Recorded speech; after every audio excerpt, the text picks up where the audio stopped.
2018. It went on forever. And ever. And ever. And ever. Let me tell you So something. guys, guys, if I may, I would like to say that we are celebrating the 10-year anniversary of 2018. That's how long 2018 felt like it lasted. Here's how long 2018 was. We as a collective black people completely forgot Black Panther came out this year. We as a collective of people said, "Oh yeah, Bill Cosby did go to jail this year." Yeah, it's like, oh yeah, that was the thing, you know. This has been everything was stacked up this year. Everything was stacked in. This has been a year where we as black people acted a fool. We showed our asses this year, rightfully so. And we also had to show our asses to racist folks with "I told you so's" when it came to Trump, which we'll get to. But yeah, it was just craziness. I guess starting it off though, we had a death of a close personal podcast friend of ours, Diva. Yeah. And that kind of hit everybody that knew her and was part of the world and everything. And I was just like, oh my shit, like, I can't believe this happened. You know. I said my piece really with it, but I need y'all two to do it because really I said it for us, but I wanted both of you to have y'all little moment. That's the main reason why I had to bring it up. Yeah. Plus, I'll just be honest with you, we love the fuck out of Mae Stewart. We missed the shit out of her. Yeah. And we had shit planned. But, you know, of course, you know, cancer's a son of a bitch. So, you know, I want y'all to get y'all a little out, you know, get that out. Oh, yeah, I met her in person like twice, actually. No. Yeah, it was twice. It was at New York Comic Con, 2015, and I think last year I met her and stuff. So cool peoples and stuff, you know, face to face. We always, you know, shit talked each other and stuff. You know, she was like, "You like One Piece?" Like, you know, that kind of stuff. And you know, we always joke. But you was right. You are a freak for liking it. Yeah, you know, whatever. But yeah, we all joked this stuff, and it was always fun being around her and stuff. We'd be at the conventions, and she, you know, always just talking like, because I mean, she was always running around because she was part of the Fan Bros and stuff. So she was always running around. So whenever I see her, she's always like leaving for one thing, go to another. I was like, busy, huh? You know, so. She was very, very fun to be around all the time, and you know, seeing her and you talk shit about like whatever anime everybody was like kind of like live tweeting on was always fun, especially Berserk. That was like the funniest shit ever when all y'all were like live tweeting because I was at work at the time. That was, and that hurt me remembering only one thing. One reason, I'm one of those people that don't like deleting shit. Yeah, and I still have her DMs I still have all her DMs. And I have been I don't like deleting stuff. Let me just put it that way. Yeah. And it's funny how we used to make fun of each other. And we wanted to do something for Berserk and that never happened. Yeah. That hurts me a little bit more than the Sailor Moon stuff because I was so fucking raw that night. Dude, all y'all were on one that night. Let's be real about this. Yeah, we all were. But, you know, yeah, man. Yeah, that sucks, man. Yeah, what about you, Sue? Well, I didn't get the chance to meet her in person. I mean, the closest I had was when we were on video. We were on Skype video. And we had a great time talking about Sailor Moon. You know, I still laugh about going on Mamoru's jacket, that dingy ass jacket. You know, that was our thing. You know, I talked to her from time to time, you know, just on regular stuff, just seeing how she was doing. And I'm like you, D. I still got my DMs with her. And like one of the last things that she said to me, was that she was doing good. And you know, that was it. And really what happened? Where you go, Chris? I'm blaming it on Chris. I'm blaming that on Chris too. God damn it, Chris. Sorry. But no, seriously, that was one of the last things that she said to me was that she was doing good. And you know, and then, you know, I said that I was like, I said, okay. I was like, great. We'll talk again later because and shit. And then when the word got out on Twitter, and then CJ told me, and I was like, what? I'm like, yo, I just talked to her, and to be honest, I haven't felt that way, like that state of disbelief since ever since CJ and I went to Comic-Con the year before, and when we came back from preview night, we found out that our high school friend Randy had passed away. Man, listen, if you want to talk that, and the thing is, I had just talked, and the thing is, I had just talked to him before I left Japan to come to Cal. I was like, yo, I'm bringing you gift. I'm gonna give it to CJ, and he'll give it to you. Like once we're done here, and you'll finally have it. And that was our last conversation. Was just about that. And I said, I hope you enjoy it. And that's just how it was. I hated that it was, that I had these conversations with people that just go like that. And, and that's how it was with Diva. And she was the second person that I felt that way about. You know what?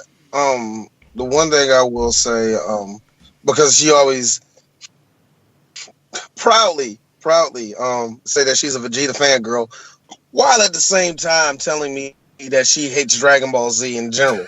That's some self-hate shit I will never get an answer for, and that's one of the many things I will miss her for. We stayed doing that, and the one thing, but the thing I want to say more importantly, and we can get off this subject, because May, we love you for the main reason you made us better. And that's the one thing that kind of hurts me more than anything else. I know that we all take this Three Black Geeks thing a little bit differently in each regard, but I think we all want success. Oh, yeah. And I needed a woman to tell me that we were good. I needed a woman to tell me that we were good as black men, to basically make us want to have a better show. You don't have to talk like that. You know what I mean? Yeah. You don't have to say the man response. Yeah, we get it. You're dick. You pick something else. Just saying. I like one of the I really, despite me having 3 kids, I'm shy around women. I really have a tough time talking to a lot of women in our field, in this podcast field. I do, because I hate offending y'all. I really do. I don't want to be your enemy. I want us all to grow. She was really, for me, the first black woman and I'm saying that none of y'all don't give a shit, but I'm saying she was that really gave a fuck about Three Black Geeks. Yeah. And she helped us tremendously. And we're finally doing Sailor Moon this year, and it's going to be, of course, it's dedicated to her. Every Sailor Moon thing we do is going to be dedicated to her anyway. But it's going to be different because we had to cancel the show right before she died. You know what I mean? Yeah. It was happening on the same month, but that fucking hurt. Yeah. And I decided to just push it back. We're going to push it this year. And finally, we get to see the next level, which I'm thinking to myself, so is this like the Prince Diamond saga or some shit like that? It's not just Prince Diamond. It's like another. I forgot what saga we're on when it comes to selling. We're Super S, I believe. No, we're beyond Super S. I thought we just got done with Super S. Either way, we're pretty much at the end game. Yeah, we're at the end game. Yeah. It's not but whatever. As far as that's the shit we had to get that out the way. Now let's go on some better. Three Black in fucking general. How was the year, guys? How was the year for Three Black Geeks? I mean, if we're our year. Oh yeah, go ahead. I'm just gonna say that our year was freaking fun. Yeah.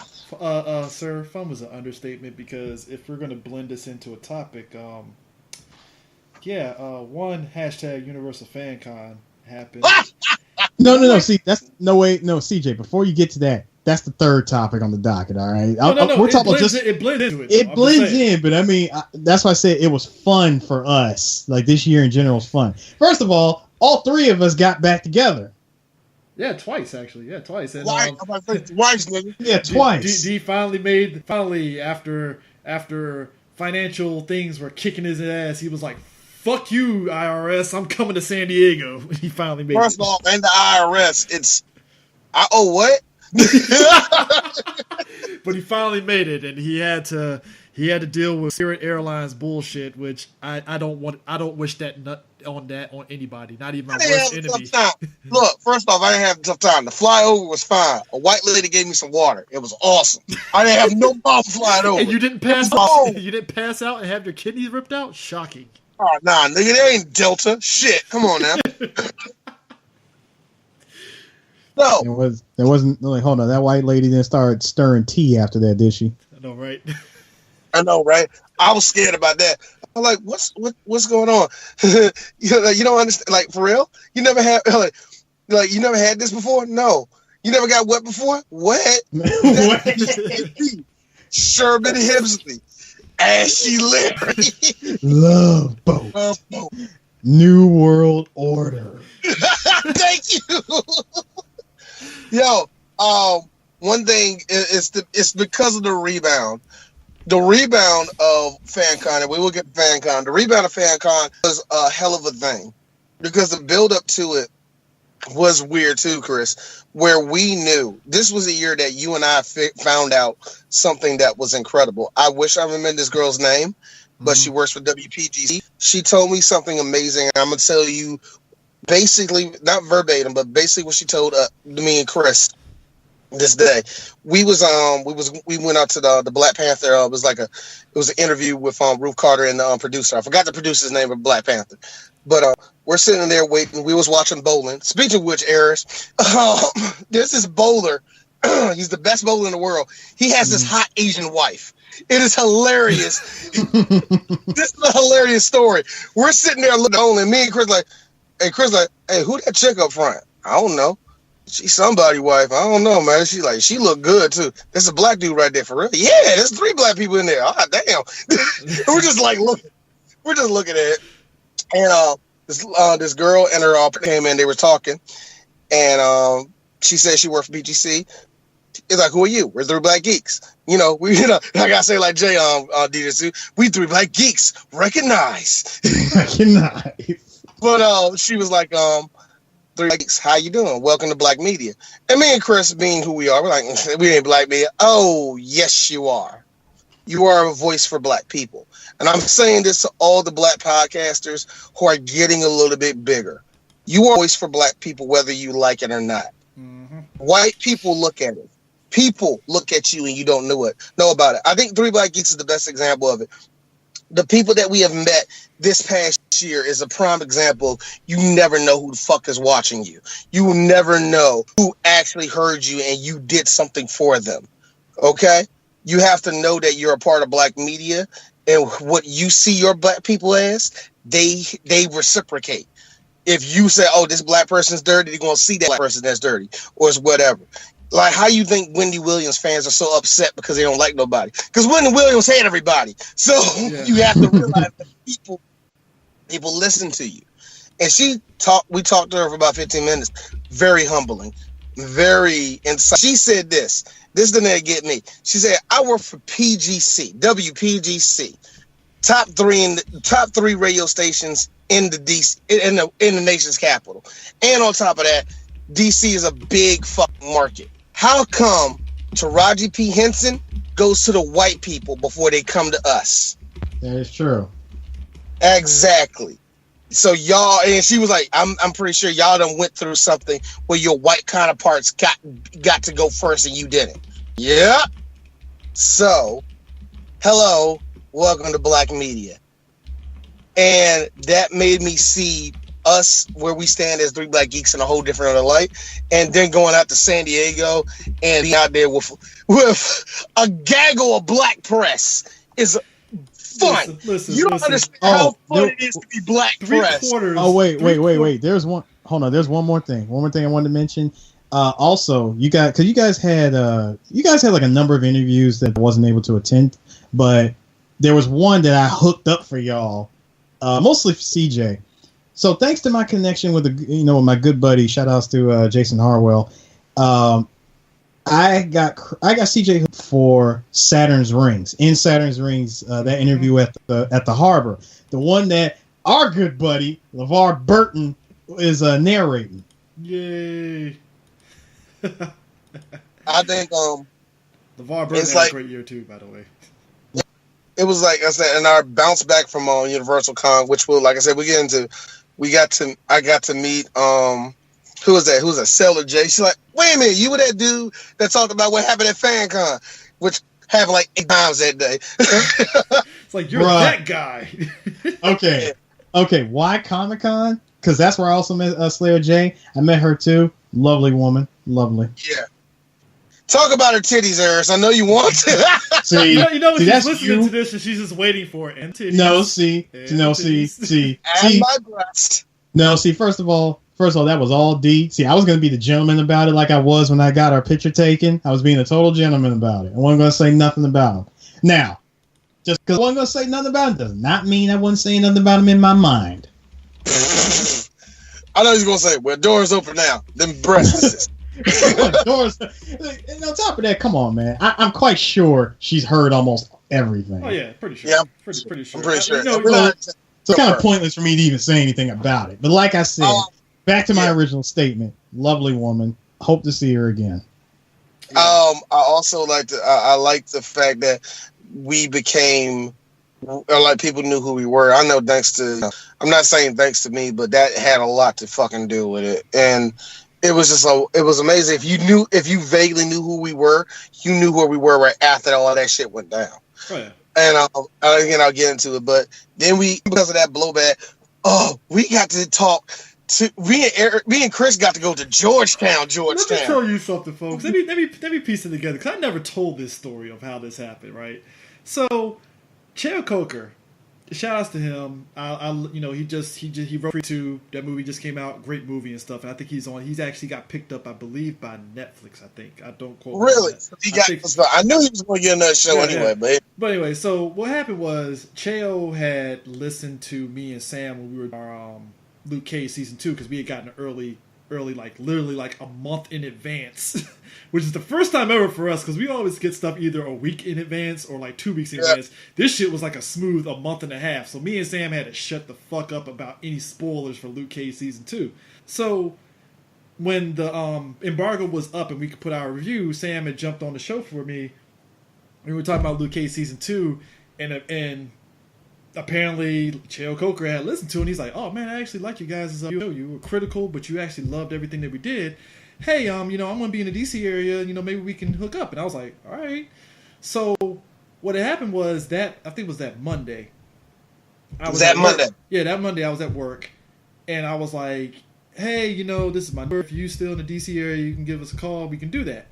So I had gotten off work, and I didn't think much of it, because I figured at most I get home and he might want to sit there and do it over Skype. No problem. I can call D up, get him on, no problem. What ended up happening was I'm driving home, no bullshit. Fucking damn DM notification pop on my phone. Chael Coker. Hey, I'm in Georgetown at the I think Hyatt Hotel or whatever hotel. Hey, do you think you guys can come tonight? I was like, yeah, dude. Bear in mind, Eris, I was in Waldorf. Right. I fucking U-turned like a motherfucker. Called up D and was like, D, we got an interview with Chael Coker. Can you do it? He's like, yeah. I hauled ass from Waldorf to Suitland to pick him up. And we got all the way to Georgetown. It was great. It was panic mode, and it was we got an interesting story about Prince, and it was we got to talk actually intimately, and we 2 hours, close to 2.5 hours. Yeah, and the one thing I did love, not with the interviews, before we was talking, amongst each other where we having a dinner, me and Chris, being who we are, we was like, oh damn, we gotta look dope. And Chael just said, get whatever you want, don't even look at the price.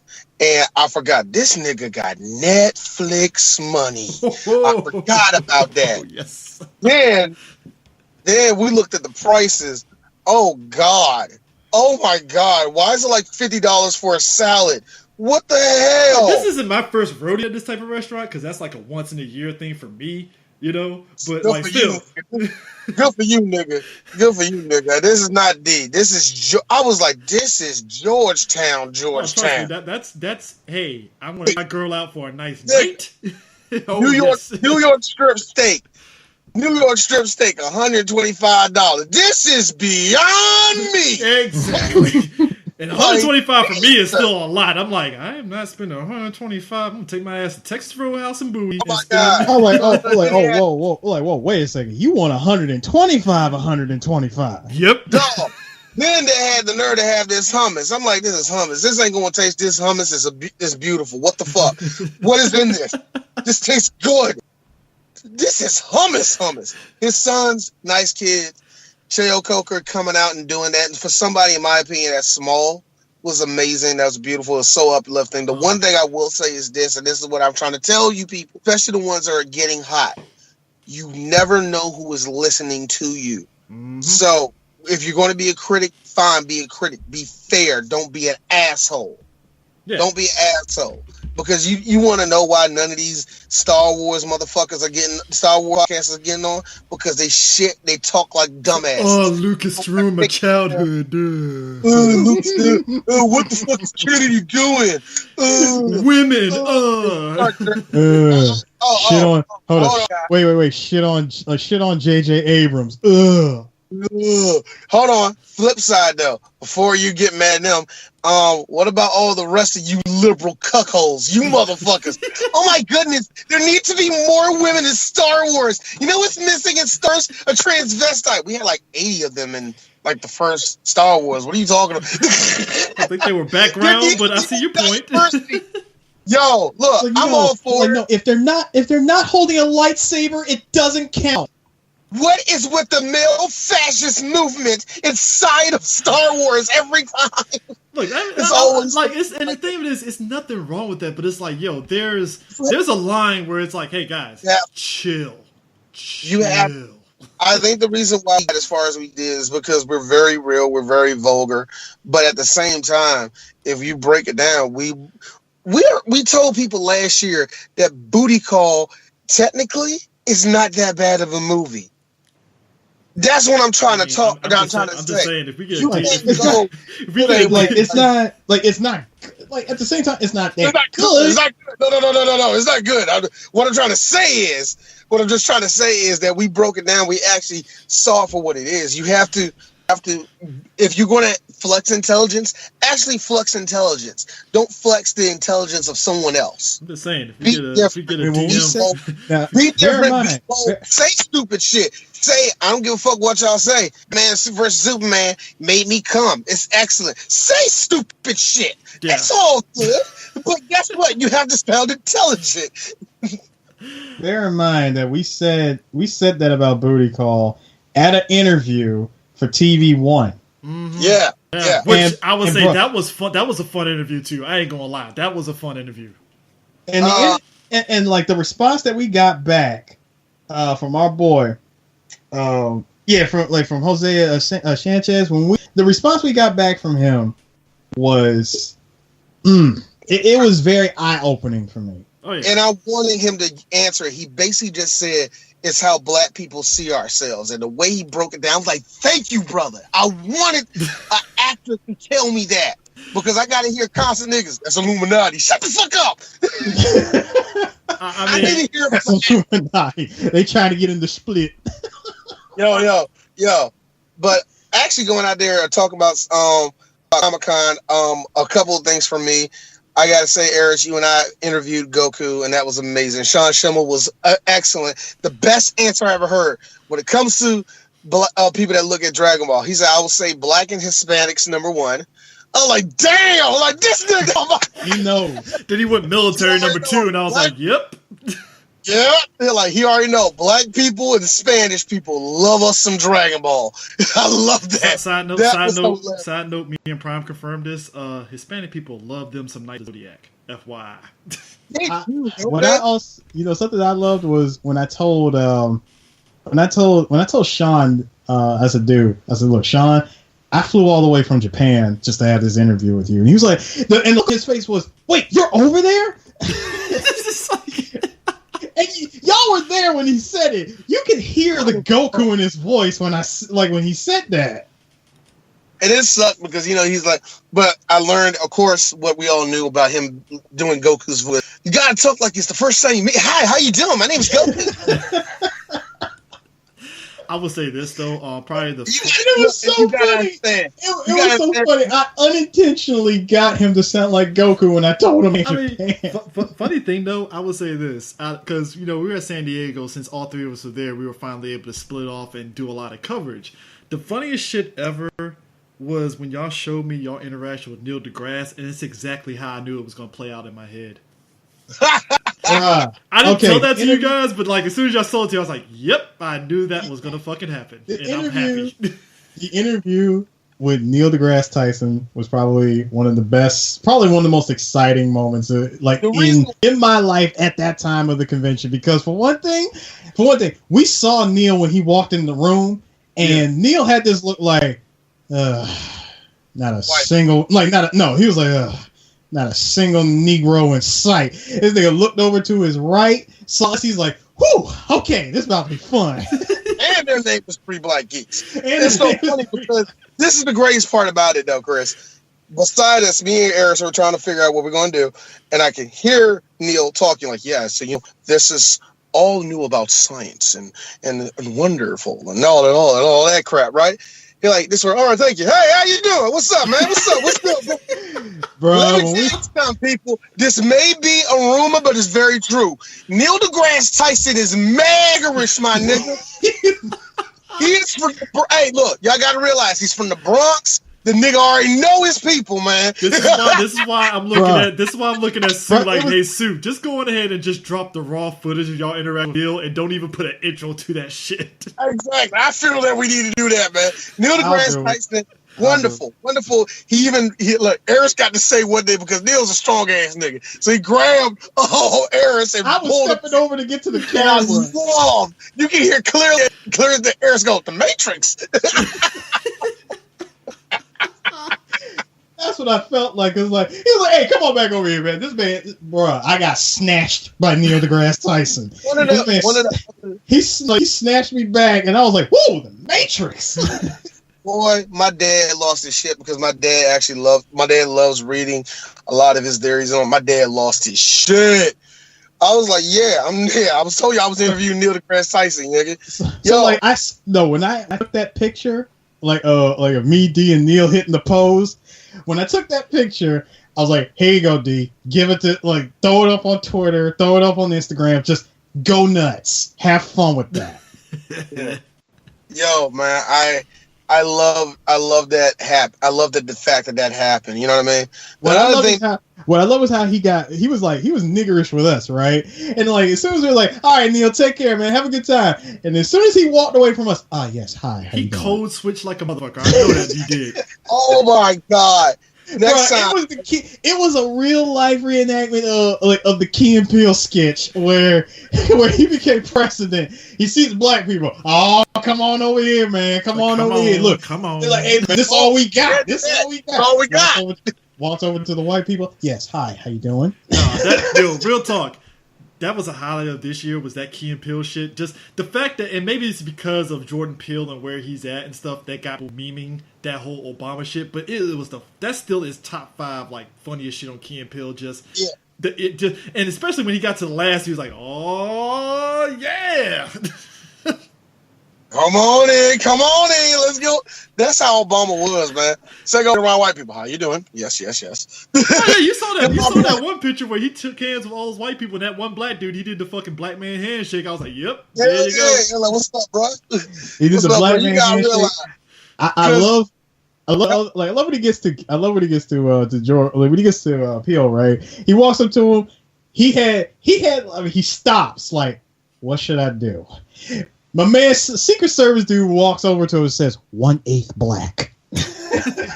Out the room. No, you gonna keep it tight?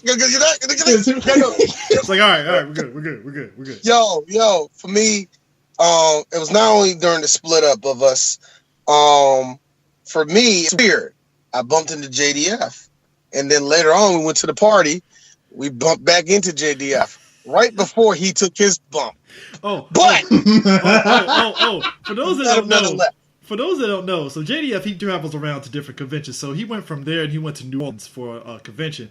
What's funny is this was the year that everybody was doing the Drake in their feelings dance. This motherfucker left the Power Rangers party and did an impromptu Drake in My Feelings fucking video, posted that shit on Instagram. That scene got me. I was fucking in tears. Oh, yeah, he did that. Also, hold on. That wasn't the only Power Ranger we ran into. I ran into Austin. He got a free picture. Got a free picture off of it. My man, look, when I saw the Austin, I was like, yo, DC, man, DC. I was like, bruh, look, can I get this picture with you real quick? I know you probably got stuff to do. I was like, I know you got stuff to do, man. It was just such a coincidence that I ran into you, like at the Marriott of all places. I see this. You know why? He saw your necklace that said press. Fuck, it can't be an asshole. Now, here's the thing, too. Yeah. Now, Aaron's got it, though. Yeah, Aaron's got it. Here's the thing, though. I think also why Austin St. John didn't get mobbed, because he looks like every white husband. Yes, he does. Because you see him walking, it's like, it's just a regular white dude. It's like, oh, it's Austin. All right, cool. Yeah, I mean, he is a family man, too. He is a family man, too. When I saw him, I looked, because I was standing next to D. I was like, D, is that Austin? It really looks like Austin. I know, he's got he's got the beard and mustache thing going on. I'm like, bro, that is fucking Austin. So I ran up to him and I said, you're Austin. Like Jason, Red Ranger Austin. And I got that picture. I had to get that picture. The other thing that was cool for us was also under Comic-Con, me and Chris bumped into Bulk. Right before we bumped into our boy on Fox. Right before we bumped into him, while we were talking to him, we bumped into fucking Bulk. Oh man, that was fun. To hear the story that I really don't feel like really reiterating was funny about him and JDF. And Bulk, very nice dude, man. I was so happy to see him, man. Like, holy shit. Also walking the floor, we bumped into Mr. Kaufman. Yeah, we bumped into the floor. We bumped into Lloyd. He got the best picture ever. He's like, oh. I was like, no, it was so funny because I was recording. I was like, oh, sorry, Mr. Governor. It's all right. He turned around, saw me, and he just posed for the camera. I like, got him. He's like, yeah, have fun and all that type of shit. So yes, I bumped into the fucking legendary legend himself, Lloyd goddamn Kaufman. Now, my nigga. Lloyd. Like, hold up, Lloyd. Hold on, Lloyd Tromaville Kaufman. Now, even better, Eris, D, and our good friend Niger talked with Jerry the King Lawler. Woo, that was fun. Oh man, that was probably the best because when you were, I think it was both you and Niger, you guys were doing the interview part, right? Yes. And since I didn't have nothing else, I had nothing else left to do. I'm sitting down and I'm just having this full on conversation with Jerry Lawler, I'm saying to myself, like, in my mind, as I'm having the conversation, I'm like, I'm having a conversation with Jerry Lawler. It's the shooting the shit conversation. Because I was roaming around, and I look over, because I was like one row over. I look over, and I was like, huh, Eris is having a casual conversation with Jerry Lawler. All right, cool. I'm like, I'm just having a casual ass conversation, getting some lore about his time at WWE, and what was like the best time of his life and what he missed and all that stuff. And for all you Attitude Era marks out there, yes, he misses the Attitude Era the most. Oh, of course he does. We also got to see Battle Angel, which was funny because, of course, D had to make a fucking scene somehow. And everybody laughed. Yeah, it was funny. Because here's the thing you got to understand about D. I am always in riffing mode in any fucking movie I watch. Mm-hmm. So we're just getting previews of it, and all of a sudden the part where the producer comes up with like, this next part, and when he showed it, here's me. Ah!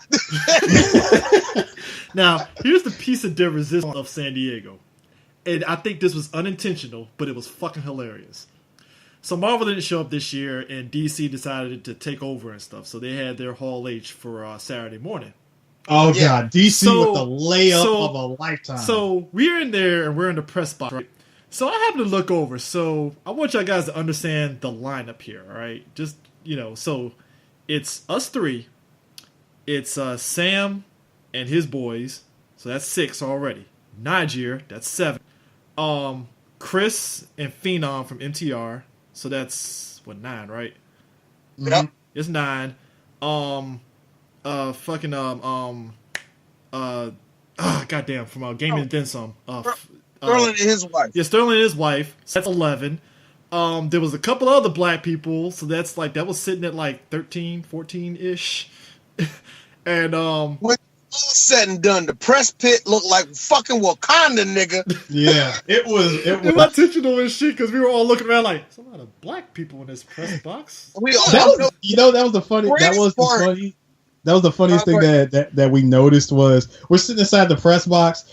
I'm like, hey, Nigel, what's up? I was like, hey, Phenom, what's up? I see Sterling, I see him, and all of a sudden it starts to hit me. I'm like, I look over to D. I was like, hey, yo, D, you notice that there's a lot of black people in the press box? Here's me, yeah, and almost all of us are from DC or Baltimore. Like, if I had enough time to do it, and if I had the space for it, I would have turned around like, "Hey, yo, I'm gonna need everybody to get in close so we get this picture, nigga. This is black excellence at the press box." That was, and I loved it because that's what Alicia Tyler said when she walking off. Y'all gotta look in bed, like all these black folk. I would like to say, but I would say this though, that was funny. But what was the best part? Hold on, the best part about it though is when we saw Johnny Depp come out, everybody was losing their shit, but I glanced across me because he's not close to me. He's on the other side, and Chris, you're listening. I know you are because you're psychotic. You listen to everybody. Chris was on the way on the other side. I see him on his phone just tapping. I didn't think to look down. I looked down at Twitter until about 5 minutes later. He said, "Holy shit! Amber Heard and Johnny Depp were backstage. We're in the backstage with each other." No, hold on. That was something that I brought up because I didn't know that Johnny was going to come. Because I didn't know that Johnny was going to be there. Yeah. And when Johnny showed up, I leaned over and I said, "Wait a minute, Amber Heard." I was like, "Wait, Amber Heard was like sitting right there. Johnny's right here." Oh. And while I'm filming Johnny as he's doing his monologue as his character. I just happened to lean over and I look in the back, even though it was mostly dark in the room, but the light that was pointed at Johnny was enough to like shine just a little bit on the rest of the cast that was there. Rest of that damn cast. I see Amber Heard. Amber Heard is face palming so hard because the Aquaman people were on the side, so you can kind of see them a little bit and stuff. But it was still like, it was like, yo, these motherfuckers backstage, right? Yo. I was like, yo, the look on Amber Heard's face, man, she was just face palming so hard. Like, I can't believe this fucking. I really can't believe this fucking guy is here. I can't believe he's here. But yeah, that was fun. The one with like me and Chris, we did one of our right after Comic-Con, me and Chris did BlurCon, and it was easily one of our best panels. I still got some more stuff from Comic-Con that happened. The other thing that another thing that happened at Comic-Con, nigga, the parties that we went to. Oh yeah, I forgot about that. Oh yeah, the free T-shirts where we were getting slightly mad niggerish on. Let's go ahead and get these T-shirts off this damn machine. Real. You know the reason why? And he's going to say it. Hey, Rotten Tomatoes. No, we're not joining you. Fuck you. That's fucked up, dude. No. You can say fucked up all in one. They weren't going to pay us. Fuck them. No. I'm not being a part of your eye, nigga. Bounce. Nah. I can't do that. Man. Get some other desperate ass. I'm sorry. Get some other desperate ass white motherfucking platforms to do that with. You're not doing it with three black geeks. No. Look, we went to the Fandango party for Rotten Tomatoes. I saw our boy Andre there. Andre Black Nerd. Saw Mark Bernardine was there. Yeah, it was there. It was like pretty much a whole bunch of people, content creators and podcasters. It was a who's who of that community. Basically, the Collider folks. If you watch YouTube, the Collider people were there and stuff. At the Joe Schmo shows and all that stuff were there. And then it's good that we're actually lumped into those known podcasts now. So good. Yeah. One of the other parties that we went to, probably one of my favorite. I would say one of two of my favorites was the Power Ranger. Yeah, the Power Ranger Legacy War from like the Razor Party for Legacy Wars. Mm-hmm. And the Dragon Ball whiskey bar. Oh, that was fun. Both of them were fun. The Power Rangers won just because, I'm a huge Power Ranger fan, and we got that awesome picture of all three of us posing with the Rangers. So I was like, yes. Then Ryu was there too. The dude that played Ryu. Yeah, the dude that plays Ryu from from Superpower Beatdown. He's there. Follows us on Twitter. Follow me on Instagram. Awesome, good stuff. then the other person, then the other thing that happened. All right, we all got hungry, and of course, everything was hella crowded or / hella expensive. Yes. And we went and we caught up with Nigeria because we were trying to get to another party because we figured, hey, it's a party, fucking free food's gonna be there. You know, that's one way we can save money, right? So we tried to get a party. What was it? Yeah, wasn't it sci-fi? It was sci-fi. We were trying to get into the sci-fi. We were trying to get into the sci-fi one. Yeah. We tried to get into the Sci-Fi Channel's party and we couldn't get in. So we was like, fuck it. I'm still sad we couldn't get the Demolition Man Taco Bell thing. I'm a little sad. I was mad about that. I'm 50-50. I'm mad, but at the same time, it's like I saw that line. I saw that line and immediately was like, "Fuck you, Simon Phoenix. I don't need." I saw that line. No, how you think I felt one day? It was like the last song. What was that? That Saturday when I said y'all can go out and hang out. D going to bed because D had been on his feet for like 15 days straight. Yeah, and I'm already tired. I was like, I'm going home, and I told myself I was walking back to the hotel. I'm gonna pass Taco Bell. This shit has happened. No, wow, that's a line. No, these all right. No, I'm going. No, I'm all right. But no, it was. But it was. But it was when we got up, when we caught back up with Nigeria. We just kept moving. We was like, fuck it. We'll go over to like this little Mexican spot. So went over to that restaurant. Everything seemed cool. Was it crowded? Yeah, it was a little crowded. Shit seemed all right. But then, bruh, the fucking cockroach from Family Guy, that nigga was in a gang. That's what happens when you leave the door open to your establishment at night. Exactly. Yo, this nigga wrote it. Hey, what's up, y'all? What's up? Hey, yo, Rico, you that nigga?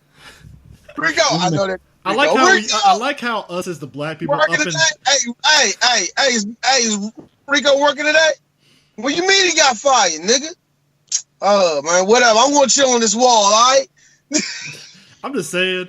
I like how us 4 black guys just rolled out of there and everybody was looking at us like we're weird. I'm like, did you see the roach, people? I'm like, do you guys not? Like, do you guys? Like, do you guys? That was the best part. This roach looked like he owned the deed to the whole motherfucking restaurant. This nigga was big. I'm just saying, if we go there next year, I'm just gonna look at him like, did y'all close the door this time? Like, bro, that thing looked like that motherfucker was jacked. Like, you're talking about a cockroach that hit the gym. They got wings. They mean business. How about they that? They do. They definitely mean business. Nigeria, and fuck you for this, nigga. Yeah, I'm hood, but I ain't that hood. Nigga gonna say, hey, D, why don't you kill it? Nigga, it will be my luck. I'm like, all right, nigga, you're done. As soon as I get my shoe close to it, I see wings. Wings? Nigga, once that wingspan popped up, it was a wrap. So I noticed that it kept crawling further towards the ceiling. It started moving down. The shit was looking like a damn graph and shit, like the way he kept going up and down and shit, right? Because he's just all over the wall. So as he got closer over to like the white people's table, and as we started to, I go ahead and I pulled the Mo Sizzlack and I said, all right, everybody, tuck your pants into your socks. Oh, yeah. We hit that moment and I was like, oh, well, we have time to go. Let me go ahead and eat this burrito while we go back to the hotel. That was actually very delicious. That was why I said I could go. No, I was not going to eat it in. I said, look, give me a to-go bag just in case. Want my shit to go. Just to hurry this along, real quick, like I said, we went to BlurCon at me and Chris. Shout out, and one more thing actually at motherfucking Comic-Con, not to mention, and it goes into BlurCon. Yeah, we got a chance to talk to Hilton. This year, yeah, Hilton and us, we became. If you don't know who Hilton is, our boy Hilton actually runs BlurCon, and the relationship we gained with him over this year was amazing. I gotta say, Chris, I told you this was going to happen last year when we went to BlurCon. We need to get good with one of these people here, and we didn't just get good with somebody. We got good with the main good over there. Mm-hmm. You know what I mean? And it was so funny. Right after the first BlurCon, it was like, I think it was AwesomeCon or some shit. I think it was AwesomeCon where I saw Hilton. It was an Otakon. Might have been Otakon. I think it was Otakon. And I went to him It was right after the first BlurCon. I went to him. I was like, "Yo, brother, you don't know me like that," but we was at. I would like to say I was at your first con. Yada yada yada. We talked for a little bit, and that was that. And then the thing with Fancon went down, and when I said people saw me, people saw me. So that's where that led into that. It's just that this year we really established ourselves, and I like to say, yes, that brother, what he's about to do to the DC area when it comes for black nerds or the black geek culture in general is going to be amazing for this area. And I really mean it. I'm glad we know him, and glad we got to have a relationship with that man. He's going to do amazing shit, man. But because we have to do this, guys, take off the gloves. Gloves off. Let's talk about Fancon. Let's talk about Fancon. First off, I just want to say, let's go First off, Rob Butler, where the fuck you at, nigga? Where the fuck you at, Rob? Where the fuck you at, my nigga? Where you at, my nigga? Hope you're not going through bad shit. I hope you breathing well. I hope the kids is good. But real talk, my nigga, where the fuck you at? Where's you at, man? God. CJ, what I was saying was, yo, gloves are off. Let's go all in on this shit. There's nothing to hold back anymore. Yeah. So I've made peace finally in the end of 2018 with the $50 that I donated to the Kickstarter for Fancon. So I made peace with losing $50. Bruh, CJ, when we got there, like when the news broke out and we were on that conference call. Yeah, let me dive into that. Let me dive into that. So let me dive into that. Let me dive into that. Let me dive into that. So you had like some beers. Did you get like a little drunk before you got on? No. This is what happened. In the build up toward that December meeting, fine. January meeting, fine. February meeting, okay, guys. All hands on deck. And we're going to have another one next week. We just want to let you guys know it's going to be tough. It's going to be tough. Now, people, was this? Now, let's just say this: was this a scam? Okay, no, it wasn't. Hearts were in the right place, but the execution was just garbage. In the right place. Were garbage. Now, if I saying, so who was in charge? People who didn't know what they were doing, people who didn't want to listen, and people done this before and are terrible at it. Terrible at it. And the weeks, yeah. Go ahead. Sorry. I'm sorry. All right, Chris, would you agree? And now I want to paint this picture. Now, I said December and all the rest of that. And every time Rob and them will mention, okay, fundage, or how much we got, or how can we get our name out there more? How can we secure this and how can we secure that? And Chris, I wish I never stopped you. Christopher kept mentioning, we should do this in a hotel, y'all. D was low-key. Now, bear in mind, people, we talk, me, all three of us, we have our own Facebook private chat. All three of us talking stuff and always joking stuff. And like whenever the meetings happen, D will sit there and hit me up the message like, "Hey, Chris, stop." And I was like, "Okay, whatever," and stuff like that. So I didn't think much of it because I stopped and I muted my mic and I laughed a little bit and stuff. And I was like, "All right, you got it. You're right." They got it. They got it. Now, to me, Chris was correct because the one thing that everybody, and this is what I'm talking about, Chris. This is what we're talking about when it comes to responsibility. Everybody knew that we were lacking the fundage. Everybody knew that we may not have to whatever point, but nobody said, hey, how much does it cost to rent out the convention center for 4 days? And not just a part of it, all of it. Mm-hmm. Why would you do that? Yeah. None of us. Especially with this being your first convention. Exactly. Yeah. And I said none of us, and I'm putting you and I in this. None of us said anything. And if any of you fuckers gotta say that you said something, quit lying to Jesus because you didn't say shit. Because nobody will blame you if you didn't say anything. Shit, man. Nobody will blame you because it's like, I didn't say anything. I just assumed they had a handle because that was the logic going into it. We all did. Either we assumed it or either we knew they probably didn't handle it, but we was like, yo, God is in your hands. That bullshit. And I'm talking about even the uppers didn't really give us a question. And I remember it was right before, it was the March one.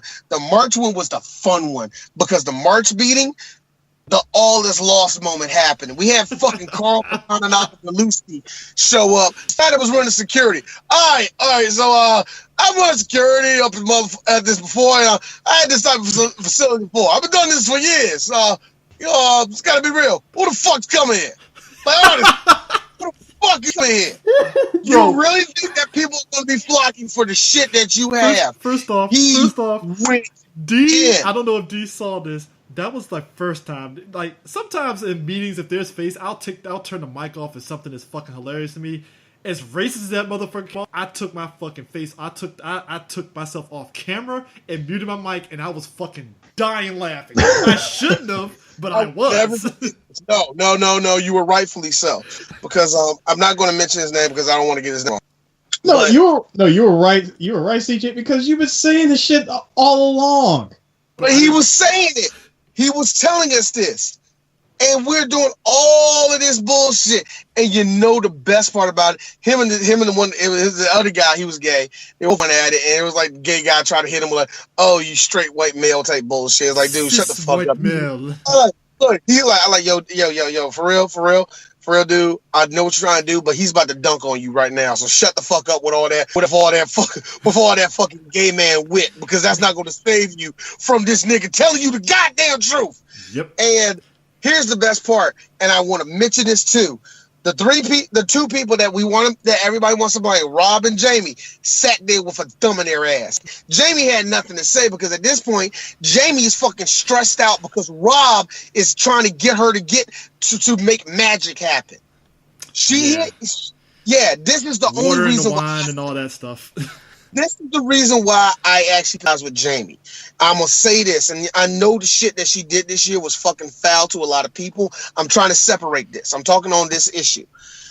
Jamie was forced to try to get celebrities she couldn't. Yeah. She was forced to try to get people on that she couldn't even talk to. Oh, you talked to what's face one time and the nigga don't know me. Maybe we can get Ava DuVernay. I'm like, she talked to Ava for an interview one time. I don't know her. They were made. What happened was, and anybody that don't like Jamie can really go on her. Her celebrity is not as big as you think it is.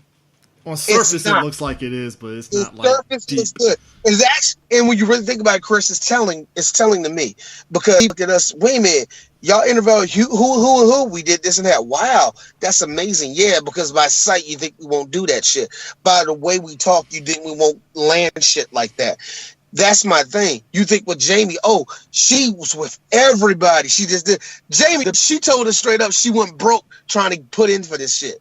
Everybody that put in for this shit went broke. But the shit that I get that always gets on my nerves is how they lean on fucking Jamie. They lean on for something that she even told that she couldn't fucking do. Rob still leaned on her. And it was so unfair, man. I was like, why are you fucking doing it?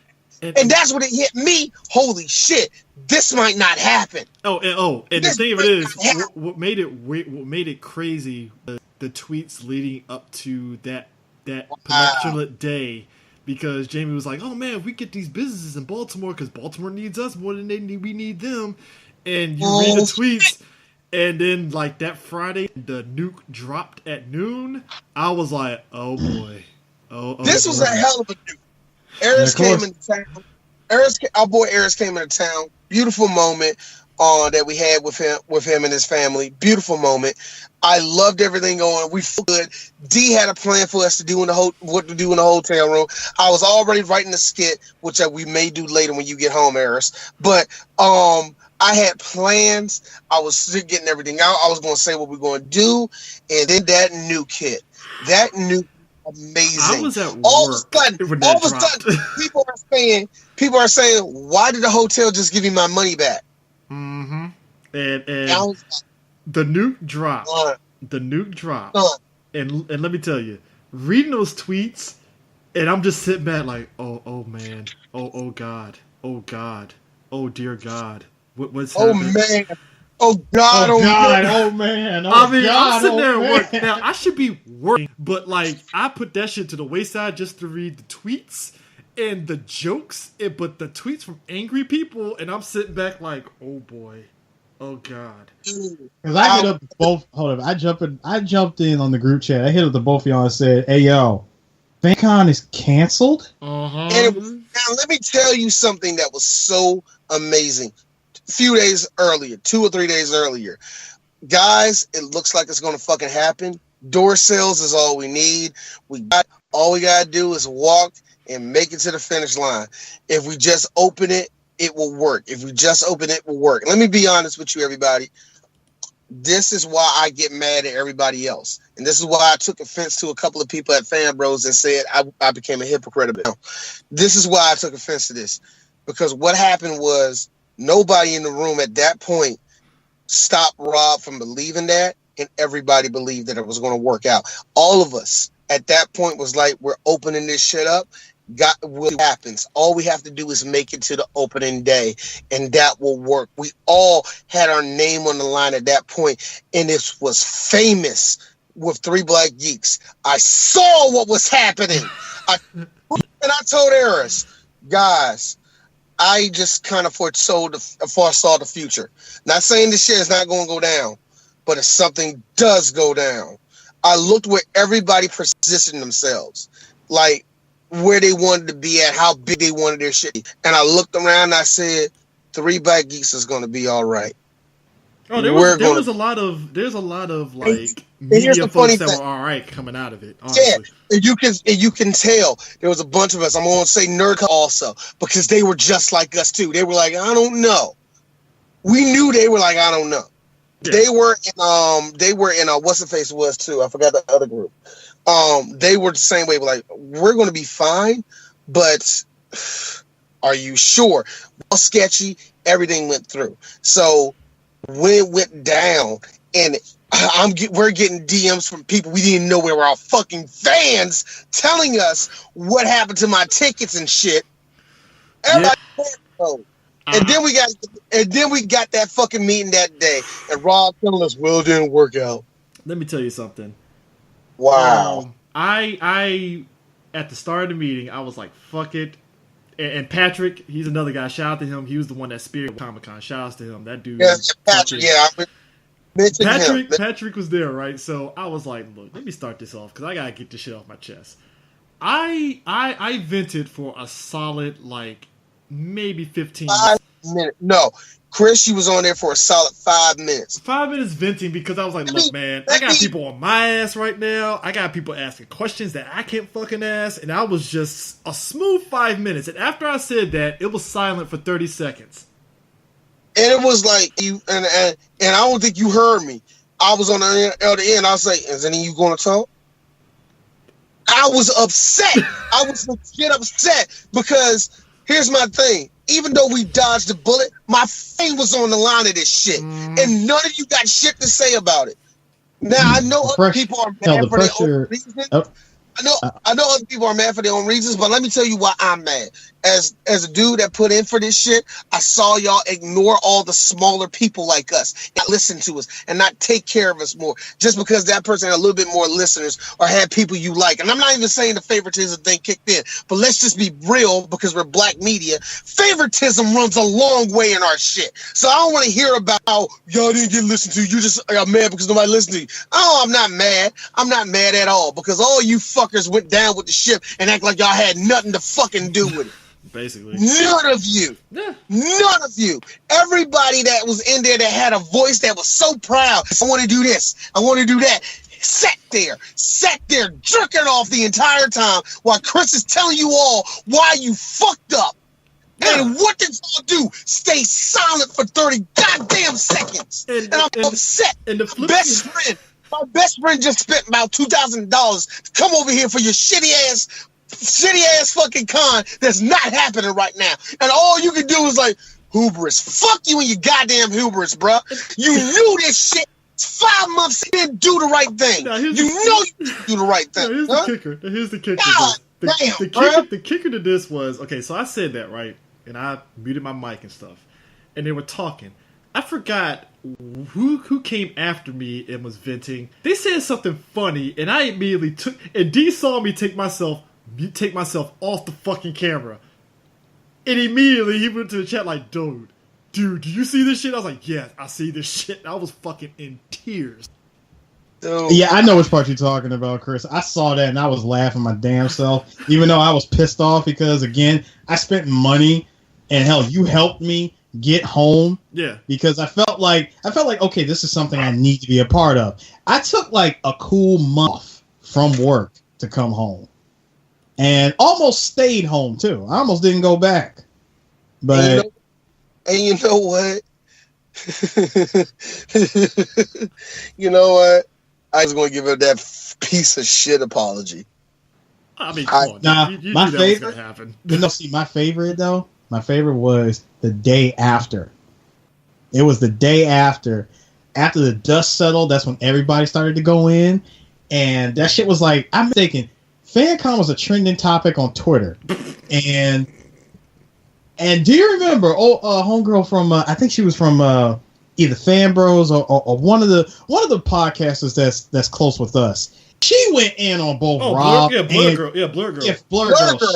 She went in on both Rob and Jamie. Woo. Oh yeah, she aired it. That was when I was laughing. That's when it was. But she went in, I was like, like, let me get off. Because here's the thing. I think her name Tanya, is it? I forgot her name. No, it was Tanya.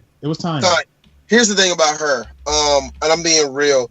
There's always been this little competitive thing between her and Jamie. So I think she's always had this little thing where it's not on her shoulder, but more like, slip up, bitch. Slip up. Let's do this. I know everything about you, and I know about the dirty shit. Hey, you know this bitch don't pay nobody, right? Oh man, the pettiness came out after that whole thing. It was like, nope, time to unleash petty. I mean, what we got was a smorgasbord of truth and pettiness all put together. You know what the best part about this was? Mm-hmm. Three Black Geeks was the first affiliate of Body to say something. What sparked it was, I don't know who it was with Fan Bros. They were saying, dude, you keep on making up these memes and all this shit about you were an affiliate of this. Yeah, and I didn't get paid, and my boy just spent a whole lot of money to come over here, and all these assholes can do is give no fucking response. Fuck you and the horse you rode on. I'm not these doing memes this are shit. Going to fly. I have no fucking loyalty to motherfuckers that won't give a good response. How the fuck is it that I put out my fucking very next day and it took them a whole 3 days to make it? And then on top of that, it was still BS because it's like months after Wakama and all that down there, Baltimore Sun did an article on it, and it still felt like it was bullshit. Mm-hmm. Because homegirl, because she came to me about Otakons last year, and she was Cool Peoples and stuff. And she was also doing the thing for this, and she was asking my point of view of what happened and stuff, certain things. And like I said, she's a journalist. There can't be any sort of favoritism for one side or the other because she's just really trying to get the wide swath of what happened. And stuff. So it was like she was telling me one thing of what Jamie and them said, and I was just sitting there like, I don't want to say bullshit. I'm just gonna keep that to myself. And I was just like, yeah, okay. Mm-hmm. Mm-hmm. At this point, all of it was bullshit. Yeah. It was either bullshit or, just on honesty, nobody could predict that. And I want to say half of this they couldn't predict it, but they had every red light flash in their face and they wouldn't. Jay said it best. He was like, dude, we're Baltimore podcasters. You mean to tell me they couldn't hit us up? Because Phenom was like, this is the first time I've heard of fucking Universal Fancon. It's in Baltimore. This is in my backyard. What the fuck? And that was at AwesomeCon. And that's the main reason why Chris was pissed off. Oh yeah. Yeah. Now here's the difference. Now this is the difference between us and MTR. Y'all much bigger. Can I mention what happened with that? Can I? Go ahead. Okay, so Christmas Day happened, and I didn't get a chance to talk. I talked to D for a hot second, but family and all that shit happened and stuff, so I didn't talk to him the next day. So I'm on Facebook, and I'm chilling, and I see Chris put down like, "Hey, here's a Merry Christmas." And it's the Black Geeks website. So I'm thinking, did the Black Geeks put out some shit right now? And I'm like, okay. Click on it. And it's just basically, blah, blah, blah, Universal Fancon, I swindle, blah, blah, blah. Come to find out, Chris bought the Black Geeks domain. And I immediately put my phone down and laughed. I was like, yo. Again, against CJ. When you told me about it, I said, "Yo, 18 ain't done. We still got more bullshit." Man, I fucking was in tears. How is it possible that this nigga that response to me summed up everything? And the fact that look, right now we're sitting at the people that were part of it. The only person that's still vaguely moving is Jamie. Yeah, she's on the personal stuff because ever since the whole thing of her not paying her people, she stepped down and she's just kind of just living her life, doing whatever. Which is perfectly fine. Actually, you know what I thought was interesting was even though she quote unquote stepped down, there was people. I think it was in that like on the front page of the Black Geeks site where it said, "Oh yeah, while she quote unquote claimed to have stepped down, even though she technically still runs the shit from behind the scenes." Yeah, that had me a little like, okay. That is true. She stepped down, but it's like you're still, like you still kind of running shit with them. No, I don't. I got to be real. I hope he's doing better personally because I know how much of his life he put into it. Oh yeah, I get that aspect. I hope Rob is doing. We're going to end it like this. I really mean it. I hope Rob is okay. Yeah, I hope so too. I mean, that's my anger with him. If he hears this, my anger with you is dead, my nigga. I don't care. I'm done. I hope you're doing better because I know you got a wife and kids. I hope you're good. My biggest. You know what I mean? Real quick, my question was. I said, you were trying to use the entire convention center. This is your first convention ever. And you want to take over all of the Baltimore Convention Center? And we heard the price point for that shit. The price point for this. Somebody said it was like half a mil or some shit like that. It wasn't even half. Really, it was supposed to be like a quarter. So what you had was you had a Kickstarter that was going for $50,000. You got that. You pretty much blew through all of that, and you haven't even put a down on the convention itself. I mean, and that's pretty much what happened. And what happened? Exactly what happened. And what happened with that was they wanted 200. Yeah, they wanted 250 just to rent out the whole convention for those 4 days. Now, what ended up really happening, we found out not only did they not have enough money or the money, period, we come to find out that they were like 450 in the hole, hot. Whew. Yeah, it was rough. They didn't have the guests. They didn't have the guests. They didn't have enough attendance. Even if we really look at it, even if door sales was going to help, and it wasn't going to be much. And you want to know when I knew this shit was going to go down? When I started seeing celebrity guests drop from Orlando Jones backing out to me. Orlando Jones pulled the Homer Simpson going back into the bushes. Back. The one I found out first was Billy D was dropping out first. Then I found out Orlando was dropping.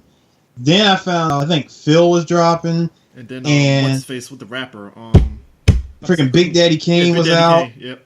After he was out, then what really pissed me off was Carrie Payton was willing to do it for free. He said that when I heard that shit, I was like, oh my god, like, oh, we could have had him for free. Like, damn it. Like you guys could have got him for free, and y'all fucked that up. Man, that was. I'm like, and you know what? To quote Joe Pesci from Casino, this is the last time they're gonna let black people have something like this again. You know what? And that's the amazing thing. And we had to hear that whole. We're not going to get into it because I'm getting nobody in trouble. But when we talked to Hilton about the whole situation, to hear his outlook on it, there's only a couple things I can say. Number one, they did not sell themselves at other conventions at all. Didn't. Hilton goes to all of them. And Hilton was like, everyone, big and small, he'll go to them. He was like, how was it day at OscarCon? This is the first time I'm hearing about it. And you're how many months out? I mean, I just pointed out here that I said off the break after the first meeting, hey, we should go to conventions. Oh, we got it. Right. Exactly. I was like, okay. Exactly. Right. That I agree with you, actually, too, Chris. And I actually agree with you. Like, okay, fuck me. I'm just a guy with a podcast. I was literally like, yo, AwesomeCon, was it 2017? I was like, yo, we really should start going to conventions. Oh, the fact. Okay. nigga, the fact that no. It was AwesomeCon 2016. I said they should start. Yeah, because my bad. No, yeah, my Chris, bad. you said I was gonna say, Chris, you've been saying that shit for like the last 2 years. Yeah, it was exactly. I said AwesomeCon 2016. They need to start going to nothing. I was like, oh, okay, all right, cool. And here's the best part, and let me make this very clear. I'm trying to end this, but there was one part. Remember, I think it was in March or something, where they were saying we don't know we had the money, yada yada yada, that whole bullshit, and it's basically going to tell the fans. Let me be very real, and I know for some people that when I said this surprised the hell out of everybody with the story when I said it on YouTube, and I'll say it again. What was at one point we were all like, we should tell the fans about we not having enough money and we need help and yada yada yada, and a lot of it was a split room. And I will be real. It was a split room. Yeah. And there was one half of it saying we should. I said, you remember what I said? I was like, I don't think we should be secretive with the fans. I think you should let them know. Yeah. It's better that we let people know than not know at all. You're damned if you do, you're damned if you don't. Because if you sit for nothing and people find out, you see where we're at right now. But if you said something earlier, you probably could have avoided a disaster. And you never know. Why Comic-Con and Universal Fancon could have became one thing and it would be an amazing thing. But you fucked it up. You keep on doing it your way. It was a straight up split room. And at the end of it, Rob and them was like, the main people will talk about it. And every time the main people talked about the shit, it came out to the same thing. We took your what y'all say nation, and we're gonna do none of that. Every single time. Am I wrong, Chris? No, you're not wrong. Because the irony of it, like that. The irony of it was, and I guess the end it was the fact that when a lot of us were coming out, and months ago we were actually come to the fans. There were a lot of people who were like, if you came to us, we probably would have thrown money back at you guys. Exactly. I gotta say, because of that, it was because of all the bad that happened. The bounce back that we got as Three Black Geeks was amazing. The loyalty of some fans have become better and stronger. And I'm not saying loyal, you gotta like kiss my ass. No. Just the fact that you became better listeners and shit like that. I love that. I love the people that we met. We got to actually have a full on conversation with our boy Rap. I'm glad that we talked to Rap Critic. We had a podcast when we're gonna do another one this following year. Bro, that's an amazing thing. I'm glad you mentioned that. We ran into Rap Critic at Y Comic Con, and that's when we decided to set up the podcast, which, by the way, is one of my favorite podcasts that we did. Yeah, and I gotta say, and once again, before we get off of this, I have to repeat it. Patrick put together. We've seen him doing the stuff with Black Heroes Matter and all the rest of that shit with geek culture. Basically on the East Coast, when you look at it, and elsewhere actually, he's done a lot, and he's doing amazing shit. Good for him. And it's just amazing to see him grow actually these last 2 years. You know what I mean? Him and his brother. They actually grew really big these last 2 years. Dude, that was just a miracle. Like, while Comic-Con was about it was like, holy shit. It really was. When that came together, bro, probably one of my favorite moments for us is as Three Black Geeks this year was when all three of us sat and did our panel for Dragon Ball. Yeah. At Y Comic Con. That shit was only 10 people's top, and it was one of my favorite ones. It's one of the best thing ever. The fact that we had several people there that mattered. You know what I mean? The people that heard us that mattered. I always said that we have Slayer J was there. Yeah, Slayer J was there. She was in the front row with a boyfriend listening. Man. It was hilarious, man. So that was awesome. But now let's get on something sad and funny. Let's move on. Sad and funny. Wait. I'm sorry. I was gonna mention because she had her podcast, like her panel. They were right next door to us, and that's when I first met. My girl Katrina. Tell you something, Katrina. If you listen to us somehow, he loves you. This little Negro a chance. He cleans up after himself. I mean, he does. I mean, like, the thing. So we're talking going from that. 2018 was the year of just Trump fucking up, and the people that voted for him having their come to Jesus moments, but I don't believe Jesus moment. I mean, I don't believe that. I really tried to stay out of all of Trump's chicanery. Can I I really did. Like the fact that, and look, I am every day I am blessed to have and getting paid what I get paid. I'm blessed as somebody that came out of 2 years out of college. I'm thinking I'm not going to get a good job, and then I got a good job, and it's like you in 2018 with Trump shutting down the government, and considering I'm like essential personnel, I'm thankful I still get paid. But like the fact that this dude fucked up everything to where we're at this point, and the fact that as much as my part of me feels this is gonna fuck up him getting revoted back in, I don't believe it because. I don't either. Yeah, I don't believe it either. But it's amazing all this shit happened. I got to be real with you. I think people are sick of it. Yeah, there's no Democrat right now that's going to do anything, but I got to be honest with you. Son, he fucked up a lot this year. The effort to break down everything that Obama put into place, he fucked up royally. Everything. No, wait. Why do you need that? The government handles it. We can do it for you. No, you can't. The wall has become... That's the mountain that he's high on. His own boys don't want the fuck. Yo, the Republicans don't even want that fucking wall. That's like you would think he would get the picture. Wall. Republicans, the same assholes that can be racist as shit, don't want the wall. That's irony right there for you. It was so funny. Can I also mention one other thing really, really quick about Trump and his shenanigans? So. Two things that happened as far as Trump related is concerned here in Japan. His visit, and was it when he met with Prime Minister Abe? Oh boy, that was fun. I wanted to salute his wife so much because she went through that whole 2 hours of avoiding talking to Trump by pretending that she doesn't speak English. That's a real thing, just so you know. Yeah. If you want to know why she didn't talk to him, she speaks English. She hit that nigga with the Shinsuke. Sorry, no speaker English. I mean, she literally pretended to not speak English, and I thought that was probably the most gangsterous thing that she did. Because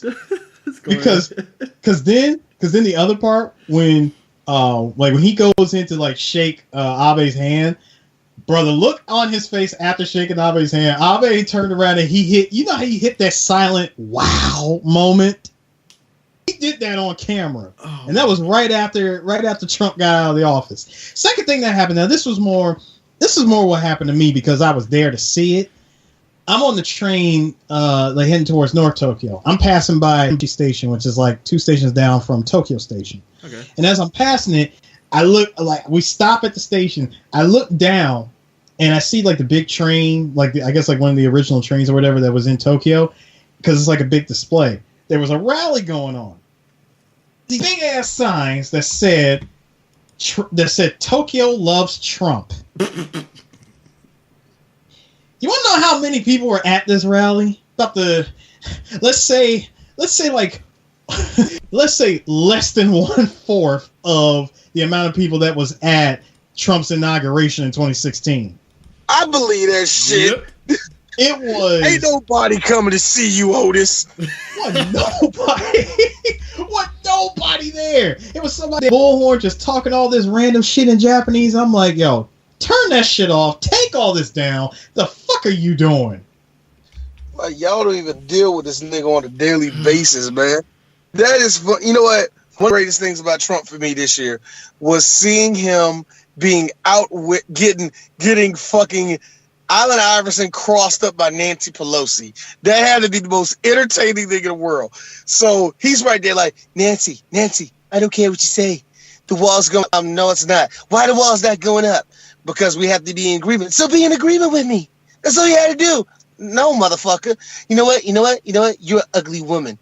Yeah, and you're a child. You're not getting the wall. I mean, it's just the best part was Pence is just sitting there, not saying nothing. No. Pence is doing the smart thing. He's like great value Dick Cheney. He's just biding his time. He's my child like a motherfucker, man. What I loved about it was, again, the look on Pence's face when he came to sat down. And again, it goes into that meme. Pence had that look on his face like he was asking, was anybody sitting there? They told him no. He sat down and immediately regretted sitting.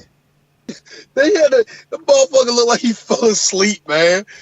I was like, yo, how you letting Chuck Schumer out dribble you, my nigga? How is this happening? And I laughed because this motherfucker was like, I'll shut down the gun. I don't think you want to do that. I'll fucking do it, Nancy. Don't tip me. My man, in other words, Pence over there sitting like damn J.R. Smith, not doing shit. Not doing a goddamn thing. Yo, and the best part, and then one of the other best parts that happened this year, because I forgot, because I almost forgot about it. That election was amazing, and I was talking to Eris. Eris was like, the Republicans won? No, the Republicans actually got washed. Hey, don't let them take in the Senate fool you. They lost I think they got the Senate by a small margin due to. They got the House by a lot. They got a House by a lot, which we found out later on. There was some voter tampering in certain states that's to this day is still getting handled apparently. So I'm like, all right, kudos to you guys finally touching shit. And speaking of other government shenanigans that went down, did y'all see the owner of Google having the patience of a saint to sit there and having to explain how the internet works to the government? That was hilarious. Because the government is stupid. Twice this year. We had to see that shit twice this year, man. We had to see Orrin Hatch. Like, I don't get it. What is this email? Shit like that. So, D, here's the thing. You say that. Meanwhile, I'm looking at Orrin Hatch like, but weren't you the one saying kill Hillary because of her emails? I'm confused, dude. Like, no, you know what I love? Dog? No, you want to know what I love? I love the part where somebody said, God, I wish I knew who it was in Congress that said it. I know who said, so wouldn't it be fair to just have like some sort of search engine in place? Like if I wanted to look for something specific, you guys could have like a search engine that can do that for me. And I'm like, just describe Google to the fucking owner of Google. Do you realize how bad shit? And that's when it hits everybody. Oh my God, we have to vote, don't we? Yes, you do. No, but you also realize too. You also start realizing too. It's like, yo, maybe we should start setting terms for these Congress people because Jesus Christ, some of these people been here since like our parents were like young. At that point, I'm like, yo, you still think that your vote don't count? I mean, that's what I'm talking about. People, that's what happened this year. A lot of people realize, holy shit, I think we do have to vote and make sure somebody's in charge that know what the fuck they're talking about. Meanwhile, everybody's looking at Mont Hill like, hey, dog, so how did that third party vote work out for you? Yo, why the fuck there was this day that came out saying that that the Russians who fuck with the election were purposely telling black people to vote for Jill Stein. That's hilarious to me. And Jill Stein, I don't know if we said about this last year. Jill Stein ran away with that recount money, and nobody said shit until it's like the end of use. Everybody finally figured out. Oh, this bitch took the fucking money. No shit. It was Kaiser Soze the whole time. It's like so stupid. He was Kaiser Soze. I fucking knew it. Like, no, for Jill Stein, what didn't kill me by that, Jill Stein, I was like, well, so they weren't voting at all. You know, that type of shit. Russia. Did the election. Can we also like a big shout out to our boy Mr. Bernard Sanders? Bernie has been on Bernie. Okay, let's just say Bernie. He has been a roll. He's been on. He's been a roll. You know, I would say this. A lot of folks, and I think, and I'm looking more since he's not really in office now. Obama and Michelle have been full tilt savage when it came to Trump, especially Michelle. It is fucking hilarious. You know what I thought was hilarious? How Trump was sitting there like the odd when we what was it when they showed off Bush Senior's funeral, and here we got George Bush Jr. My man over here handed candy over to Michelle Obama. that man loved him some Michelle. Now I will say this though, me and D saw Vice. You should definitely go watch that movie. There was in Vice, you start realizing a lot of the things that Dick Cheney put in place to kind of, I guess you could say the Republicans in particular, put them in place doing whatever the fuck they want. What was funny about that funeral for Bush Sr. was the fact that you see him looking straight at fucking Trump, and just you can see that he's just pissed that Trump's fucking up everything that he put in place. Yo, it takes a lot of see, I know it's actually representative of black people, where I always say, as a black man, don't don't be mad, don't come to anger and all that. Don't worry about that. If you got a black woman, she gonna do it for you. So all I'm saying is, Cheney had that look of like, this motherfucker fucked up everything that I did. Cheney had that look like I did 9/11, and this motherfucker. Motherfucker can do anything, and he doesn't have nothing. It's like, this is bullshit. What did I do? Trump has proven beyond a shadow of a doubt, and we already knew that he was fucking retarded. We already knew that shit. But what really killed it was just the way he acted this year. Just pure, just niggery. Niggery is the best way I can come up with. That's the only word I can find. Oh, man. He was, but the worst. He's constantly fighting, constantly lying. He kicked out a black reporter who ended up getting a fucking rebound because it's like, I've been working at the White House for almost 20 years and you're going to kick me out because I question you? And he's passive racist shit he be saying and all the rest of that. Meanwhile, we have one half of the country. One third of the country, like, Trump can't do nothing wrong. And then we got these people in the middle like, Trump is wrong, but he's still the president. And then we have a bunch of people that are saying like, fine all. So really what's happening is, and I don't think it's going to happen. I don't think he's going to get impeached. I don't think he's going to get reelected. He ain't going to get reelected. I don't think he's getting reelected though. That's probably not going to fucking happen. I mean, because Republicans do not keep losing right now. But here's the thing, and I always sit there and say it best. It's funny how when you attack racist people's money, then they want to fucking act right. Then they want the fact that Alex Jones got off, and that's news. But fuck Alex Jones, I'm on a day. But still, it's funny how shit like everybody say, get this nigga off of motherfucking YouTube now. Get this freaking racist prick off of YouTube, man. Oh man, but let's move on here. I will say that I will say as the last thing, that probably was the best happen. The only good thing that happened out of Trump becoming president in the last 2 years was him becoming president exposed all the racists for who they really are. Oh yeah. I mean, they will, and that's the thing right now. At this point, you cannot associate yourself as white and pro-Trump without looking like a racist. And if you think you can't, I'm sorry, you can't. Because everything he stands for is racism incarnate, and there's no way of getting around that shit. Yeah. So, but you're right. All the racists have gotten exposed in the last few years because of this dude. No. And people have been dropping like a damn like the ending to a mob movie. Yeah. Yeah. Now here's the thing. We're gonna talk about people wilding out. The Bobby Brown story. Dear God. Yes. If there was anything that we had to say about the Bobby Brown story, we knew all this shit, and then we didn't. Right? I mean, we thought we knew everything. I mean that. Look, I wish that they went in more on him dropping the coke on the stage. I wish they did a little bit of that and stuff. But I really wish they would have showed that. I wish they would have showed that. But the Bobby story, it's like it was funny seeing people on Twitter that didn't really know much about Bobby Brown are shocked at the wild shit that he did. Meanwhile, all of us that knew about the shit was like, well, this isn't surprising. We knew this. Exactly. You gotta know that. Like, I'm shocked they didn't talk about it. The one thing that caught a lot of people off guard was his relationship with Janet Jackson. That caught me. How did people not know that? I knew about that shit. I was like, oh yeah. I didn't know that was the thing. That caught everybody. Like, so many people on Twitter got hard with that.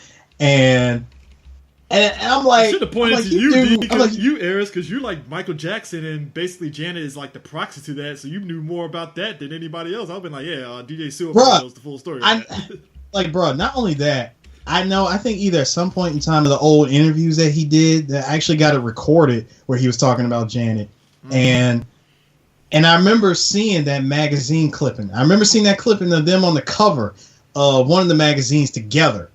Started under the assumption, at least through the magazine, like, are they a thing? Like, are they, they together? And then when the nigga came out in that interview and expressed his love for Janet, I'm sure what she saw was like, oh, nah, nigga, I gotta put tight. Actually, she did come out and say, like, yo, that was bullshit, but I'm like... no, she's interviewed. I'm talking about back then. Oh, okay. Back in the day when she saw that shit in the interview, I know she was like, oh, nah, I gotta put the kibosh on this real quick. This nigga is getting a little too much in his feelings.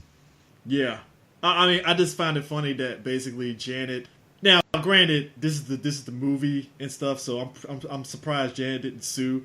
But the fact that Janet basically was like she wasn't going to get with Bobby because she wanted to be with James DeBarge, I was like, I got a feeling that might have been bullshit a little bit. I don't even know. Even though according to her, she never looked. Her and DeBarge did have a relationship. Yeah, but the fact that she said she favored him because he was more Jackson palatable. That was what the movie was trying to push out there, and I was like, yeah, I know what you mean by that. Yeah, I always feel like that part of the movie. I felt like they just added that for drama. Like her father would have never accepted Bobby Brown like into the family or some shit. I was like, really? For some reason, I got a hard time believing Bobby, but at the same time, you can't pretend that wouldn't have happened because let's be real about this. Bobby was the fucking man in the 80s. That's what I'm saying. The man was the man. He was the shit in the 80s. People still to this day still kind of coin him as the king of R&B. You gotta say he ain't got enough hits for that. But I get why people say that shit. But but it makes me think that you say like, oh, Joe Jackson would never. Joe Jackson was an opportunist, dog. Yeah. You mean to tell me that he wouldn't show your titties off? You don't think that would have happened? It was fucked up. Fucked up, but possibly true. Speaking of dead people this year. Speaking of dead people, hold on, real quick. Speaking of dead people this year, the world Joe Jackson. Nobody fucking cried. Oh, but we got the memes though, and they were fucking hilarious. Oh god, the memes were great. I love that. I love that picture of Michael. It was the what was it? It was the Don't Stop TV bubble where it says, where you've been in heaven, living it up for like the last 9 years, and then your father shows up, and it's the picture of him from She's Out of My Life. I'm like, I hate the internet so much right now. Yeah, but Bobby Brown, that was like the best companion piece to that New Edition story because, like, folks, yeah, it really was. Fucking, they lost. I mean, everybody popped for the New Edition story. So, and considering the fact that was it Woody? I forgot the guy, but he played Bobby Brown so well in the New Edition story, they picked him up to have him play Bobby Brown, the Bobby Brown thing, and he nailed Bobby Brown. He really did.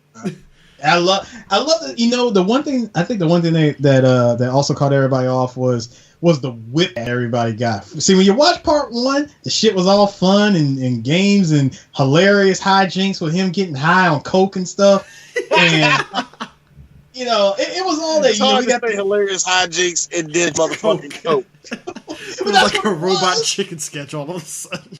That's what it was. It was a whole bunch of that shit going on, and. We got to relive our, the time of our lives when when he performed all of his hits. I popped like a motherfucker when he was performing his stuff from Ghostbusters, and then like right after he met Whitney, I'm thinking, okay, maybe they're gonna show some more music stuff. Nah, nigga, we get to part two.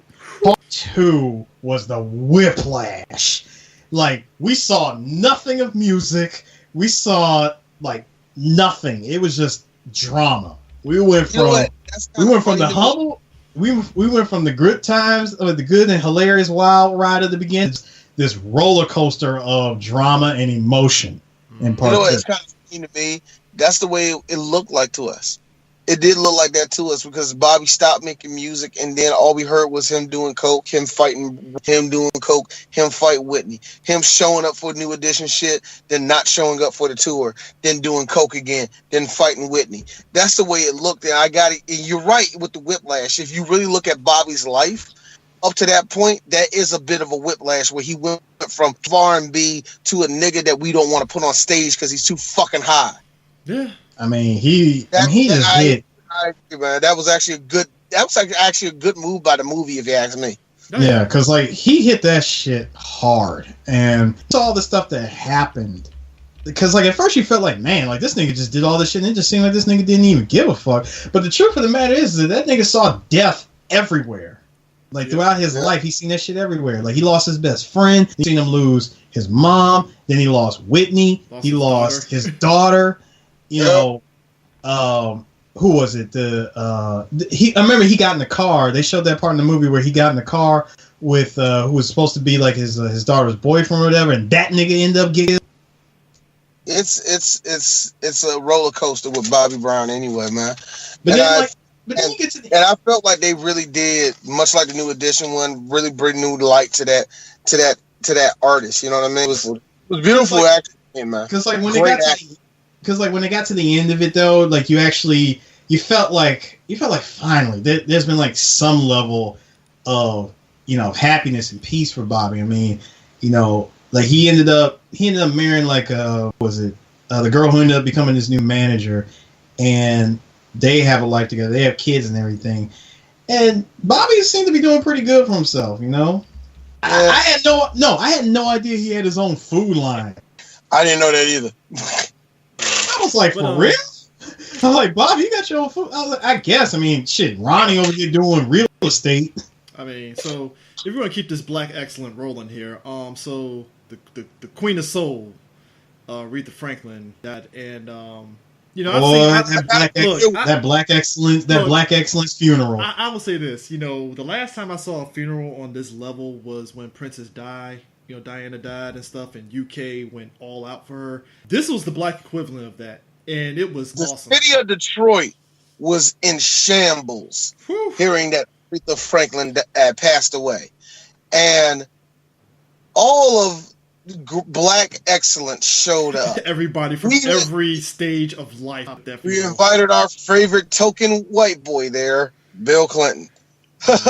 Oh my goodness! The best part about like the memes of him looking at Ariana Grande's ass was the greatest thing ever. Can I also say that Bill was, before Obama, he was our honorary black man.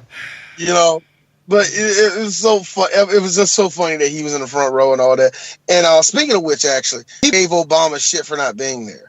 It's called Obama was doing other shit, but he still recognized. I think he tweeted out some stuff, and he actually did a video about that. So I'm like, I mean, you have all these other black people there. It's like, why you getting Obama didn't show up? Like, come on, like, chill. I don't know.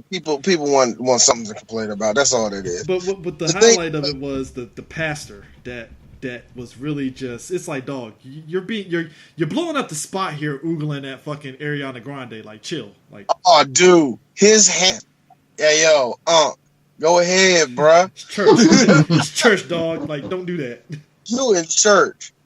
And just the way Ariana looked like, oh my God, a black guy's holding me like this and we're not about to fuck. Oh my God, leave me alone. Stop.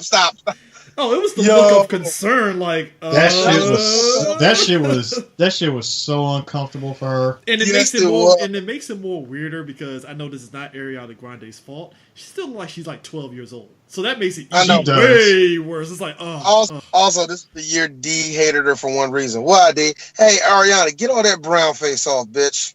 Well, that wasn't her. That was somebody that photoshopped that. That wasn't her. No. She's been doing that. Oh, I thought it was somebody photoshopped that. Don't worry, Chris. Much like you, I don't give a fuck about her, so I wouldn't know. I mean, look, like I said, again, I know this is not her fault. She looks like a 12-year-old person, like a 12-year-old kid. Oh, no, I'm not talking about pubescent 4-year-old. I mean, 12-year-old that needs to stop hanging around these boys. They're older than you. You know what I mean? Yeah. Again, I know that's not her fault, but still, it's just the pastor doing that and stuff, and was like, yeah, I never heard of. Then the pastor doing the whole eulogy. And here's the thing: this whole service reminded me of everything amazing about the Black church and everything that has been hampering the Black church. I mean, it highlighted what me have seen at church, at Black churches, with a pervy pastor. You know, like, hey, sister, blah blah blah. There's the pastor. There's the pastor that was doing the eulogy. He's downing single motherhood and talking about how Black people doing this and how we need to be doing this and how it's shame. That Black shame that we put on each other for not doing enough for your people, even though you're not doing enough, my brother. Mm-hmm. And you need to give everybody money, even though you're the church and you got more money than everybody in the back. But that's different though. So, but it was a lot of that was showing up. But there was one highlight that a lot of people don't know about, and I will have to say something. Vanessa Bell Williams was sitting down in her funeral, her crunching. She glances over her shoulder. Donnie Simpson of Donnie Simpson morning show out here. I mean, not of the old morning show and the afternoon show right now with turns on Magic. Donnie Simpson was eating a bag of Fritos. Vanessa did what any good Black person would do: get their phone, turn around. Donnie looks up. Took a photo of him. You ought to be yourself. Donnie, the best response ever. Y'all didn't know we were going to be in here for 5 hours? Donnie had no shame. He was like, look, I'm eating these goddamn chips. Donnie, on the next day on the radio, was hilarious. They're talking about the story. He's like, come on, man. He said, I forgot whose funeral he said he was in for a minute. And I'm thinking to myself, God, I'm hungry. I knew this was going to be long. I knew hers. She was the queen of soul. I knew hers would be 5 hours. So that's why I bought a bag of chips. He was like, look, I learned my lesson from going to Michael's funeral. That's what he said. I learned my lesson from going to Michael's funeral. Michael's funeral was a minute. Whitney Houston's, her shit was longer than Michael. And then you got Aretha Franklin. Come on now. That shit was a fucking damn AGDQ fucking Awesome Games Done quick marathon levels along. I'm like, dear God. Dude, this is me beating the first half of Metal Gear Solid. Yo, it really did. It was like, is this just cutscenes again? Where's it happening? Yo, man, that was. But it was amazing. It was amazing. It was, like I said, it highlighted everything beautiful about the Black church, the singing, the love that went into it. There was a lot of good singing. Then you also get your yearly reminder. Oh shit, Cicely Tyson's still alive. Oh yeah, you get your other one like, the Clark sisters are still a band. Exactly. And of course you do get that one mix of, she had no business going out there with that wig on her head.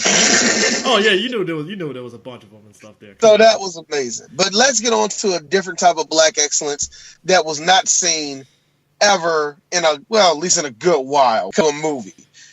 Black Panther came out this year. Eric said it best. The Black Panther came out this year. I know, right? Let me tell you, Black Panther illustrated, much like D said about that when it came to Aretha Franklin's funeral. Black Panther illustrated the best of Black Twitter and the worst of Black Twitter. Let me make it very clear, y'all. The Dora Milaje are very strong women. No, they're not a pro-woman. Don't make pictures. Don't make memes. No. I saw that shit. No, and here's the thing. It won't work. Here's the thing. That wasn't the most egregious one here. Sidetrack here.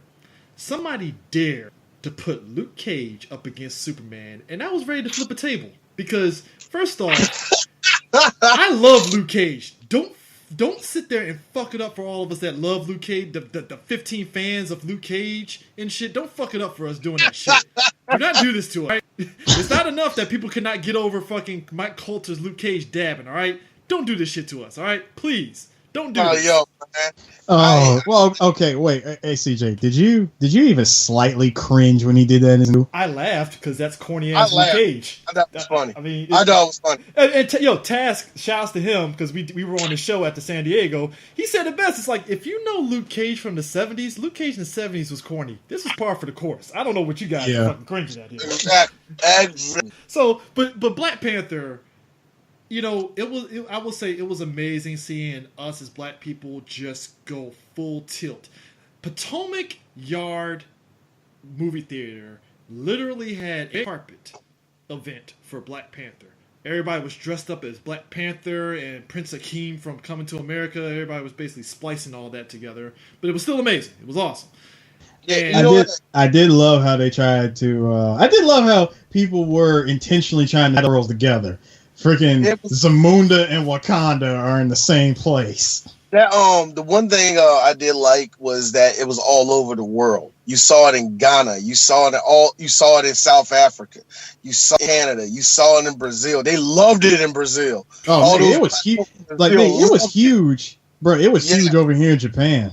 Yo, yeah, you know what? I ain't gonna lie, and maybe it's maybe because I was just shocked. I'm not saying Japan hates black people, but like I didn't think that there would be that huge of a response to Black Panther in Japan. Actually, no, I can sum it up. I can sum it up better for you. If you want to bring all the black people out of hiding in Japan, show that movie off. Hey, yo, Chris, I said it best right before the movie started. Me and Chris are sitting there, and it's kind of cool. Eris, I know you watched the movie with Eddie, and y'all went very, talking like black dudes watching the fucking movie, which me and Chris did. And I gotta say, Chris, that was one of the more fun times I had in the movie with you, because we were riffing the movie, we were enjoying all of it. Mm-hmm. And I remember before the movie started, I was like, Chris, I know you've seen this before, but let's just be real.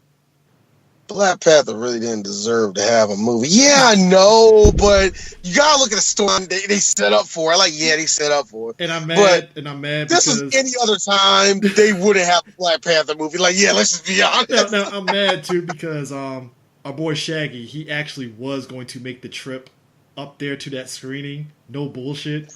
And it was work and stuff, and he was just like, son of a bitch, we could have been up here, because he's the resident I hate Black Panther, but I still love the movie levels and stuff. That's Shaggy just being Shaggy and stuff, so it's always fun. It's always fun when he does. He's like, yeah, fucking, Catman over here, and I was like, I hate I called him Catman. You know, the reason why is because there's a bunch of us, and we have this chip on our shoulder for one reason. Yeah. Because we stand by what I say. Yeah, it'll be a good fight, but T'Challa gets rolled by Bruce. Y'all keep saying otherwise, and we keep telling y'all fanboys, I know he's black. Bruce will roll him. Yeah, take him out the suit. Take him out the suit. It's like, I'm like, yo, Bruce beats fucking Deathstroke.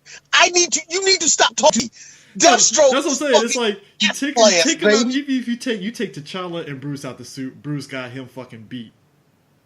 Bruce will roll that nigga out. Bruce went around the world training in every style. I'm pretty sure he went and got taught some sort of style in Africa too. I'm just saying, Now let me be also real. They also brought out the worst in black people in this sense, where black people were all of a sudden trying to get really militant with the image of Black Panther, and it made me laugh. Reason. It was like the late 80s and early 90s all over again. Yeah, and it felt like they got really hotep with it. And what made me laugh was this main thing. We had to hear all these things about black people against white people, and all this about white people. You do realize, and y'all do realize, the person that wrote this originally was a white man, right? Two Jewish white people. Yep. Two Jewish guys. Two Jewish dudes wrote this. Same with Captain America too, by the way. Just FYI. Two Jewish white Black Panther. If I'm not mistaken, they made Black Panther before the real Black Panthers came out. You know what it did against me? I had to hear that dumbass nigga, who's that, Dr. Bryce or whatever the fuck his name is. Maintaining that. I know he ain't a real fucking doctor, but this nigga was over here talking about, see, man, that's why I hated, I didn't like the X-Men, because that was this, and Batman's stupid. White man, the white man owns everything, and all us, it's like, yes, he's a superhero. Yes, I get it. Yes, it's a superhero. It's a comic book. I gotta break out your favorite line, Eris. Fictional characters. They are I get. Here's the thing I've learned, and I told you halfway in Black Panther movie. I was like, dude, it's amazing what black representation does to us. Because the whole time there was an old couple by us, and we hear them just rooting on the whole entire time. I know that's right. Every woman's reaching the movie with what's her face took off her snatched that wig off was funny. I was like, yeah. Then like she snatched that wig off. Like, that's right. Man, listen, they went nuts for Okoye in that movie because she was like serving. Look, the part that really illustrated Okoye was when she was talking to her boo thing, dude from Get Out and stuff, Wakabi, and Wakabi's like Black Mirror. Yeah, Black Mirror, Wakabi, and he was like, "Would you really kill me? Really, your husband?" And she was like, "I would do it because I protect Wakanda." And every black woman was like, "I know that's right," and I'm like, "Yep." That sums it up right there. I was like, yeah, she ain't gonna fucking just, hey, we're not gonna kill you even though you betrayed all of us and stuff. But no, she's gonna kill you. Doesn't matter. But funnest part I ever had with Chris is when me and Chris do music. That doesn't happen often with us, but it does. And this time they were showing what me and Chris.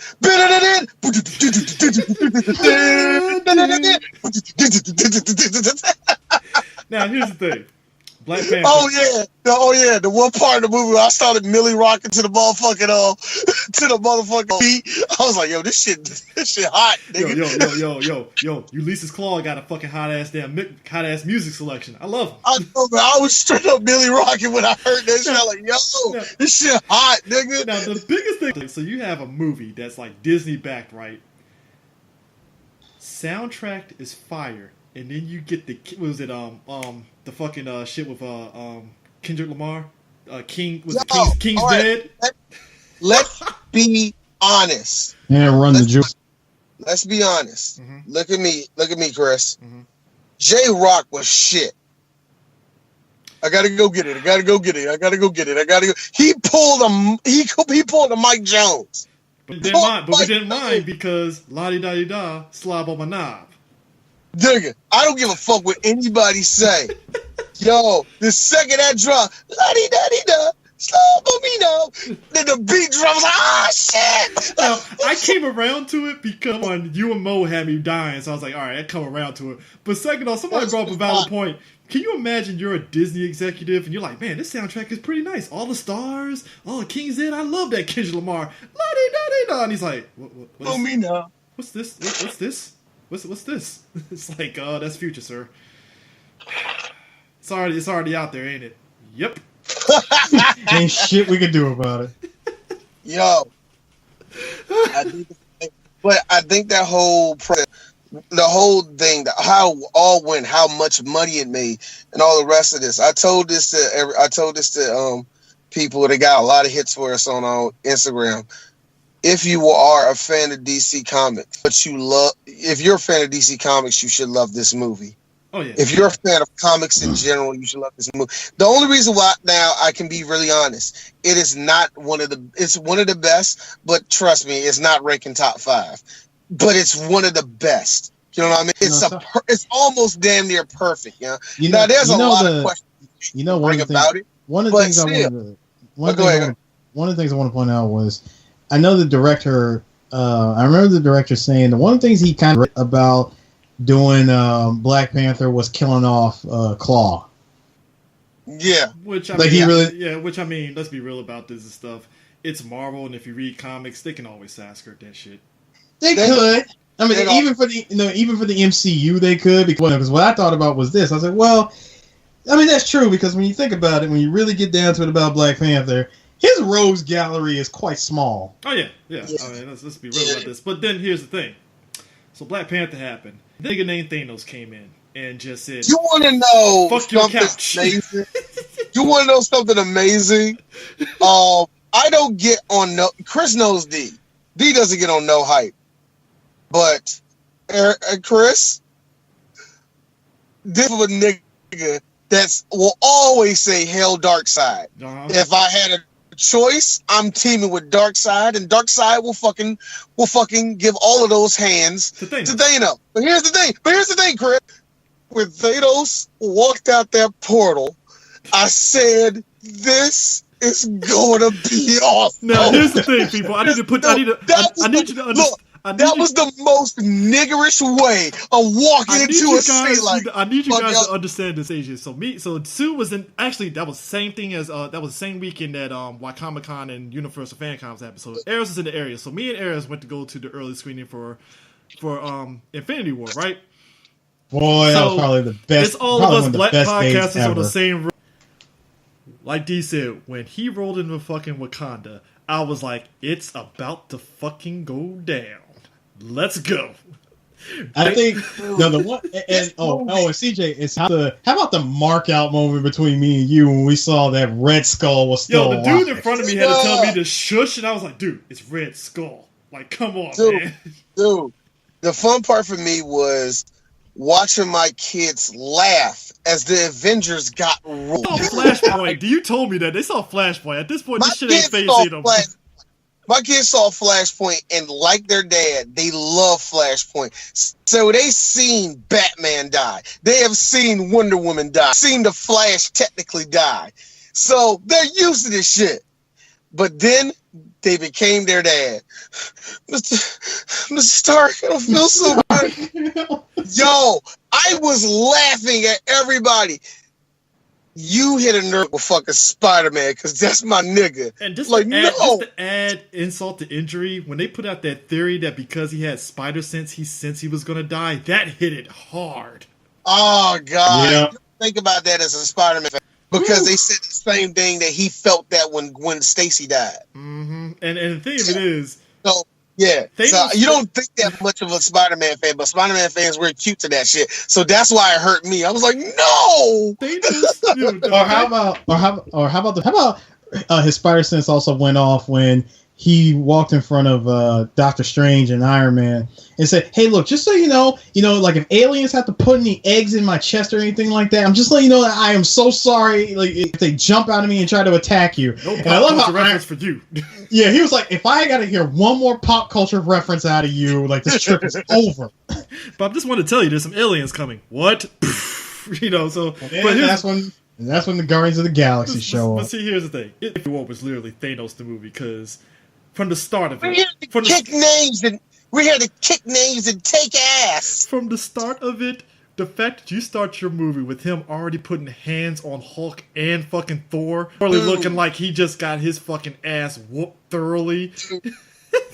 Roll. Yeah. He rolled these niggas like it was. The Hulk one was even more funny because me and Sue were sitting there like, "Yo, Hulk putting hands on fucking Thanos." Nope, not today, dog. Roll cancel. Every mall sitting back here like, let him have his fun. Oh, that's when you knew it was over for the Hulk. When he said let him have his fun, I was like, oh shit, damn. I said, bruh, my man got hit with 7 and no biscuits. I mean, bruh. He fucked this nigga's life up, man. Hey. Then my favorite. No, how do you like that? The very first line out of Thanos, and like right at the beginning of the movie, we see Loki, we see Thor around, and the very first thing out of Thanos' mouth, I know how you must feel. Oh man, look, I'm like, that dude had the part that had me laughing. I don't know if Sue caught me. Or was like crying. Who do you care about? And yes. I like the memes afterward with Red Skull having the conceited face like it's for you. It's like no. I had Chris drop the phone. We was talking, nigga. He over there. See, that's your problem, father. You don't care about nothing. See, that's where you wrong. Yeet. That's all it was. He denied her kills with like, no, you don't get to kill yourself. Only I can do that. Yeet. Oh my god. That was one of the best yeets of all time.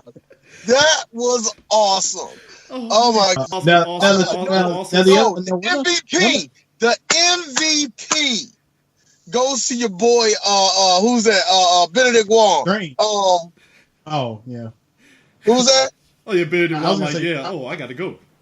No, I'm like, oh damn, for like Thanos? Oh, that's wild, nigga. Hey, I'm gonna go this way. Y'all be blessed, my nigga. All right. He really did. He was like, yeah, nobody's protecting the sanctum. Yeah, the sanctum. Yeah, I'm out. Yeah. I gotta get the sanctum. Y'all be blessed. I love the fact you said, I gotta protect the sanctum. What will you do? I'm gonna make a phone call. All right, close that portal. Never seen again. The memes that came from that though were hilarious. Where somebody was like, "Yeah, I think I'm gonna go out with you." Me and then Wong like, No, I'm good.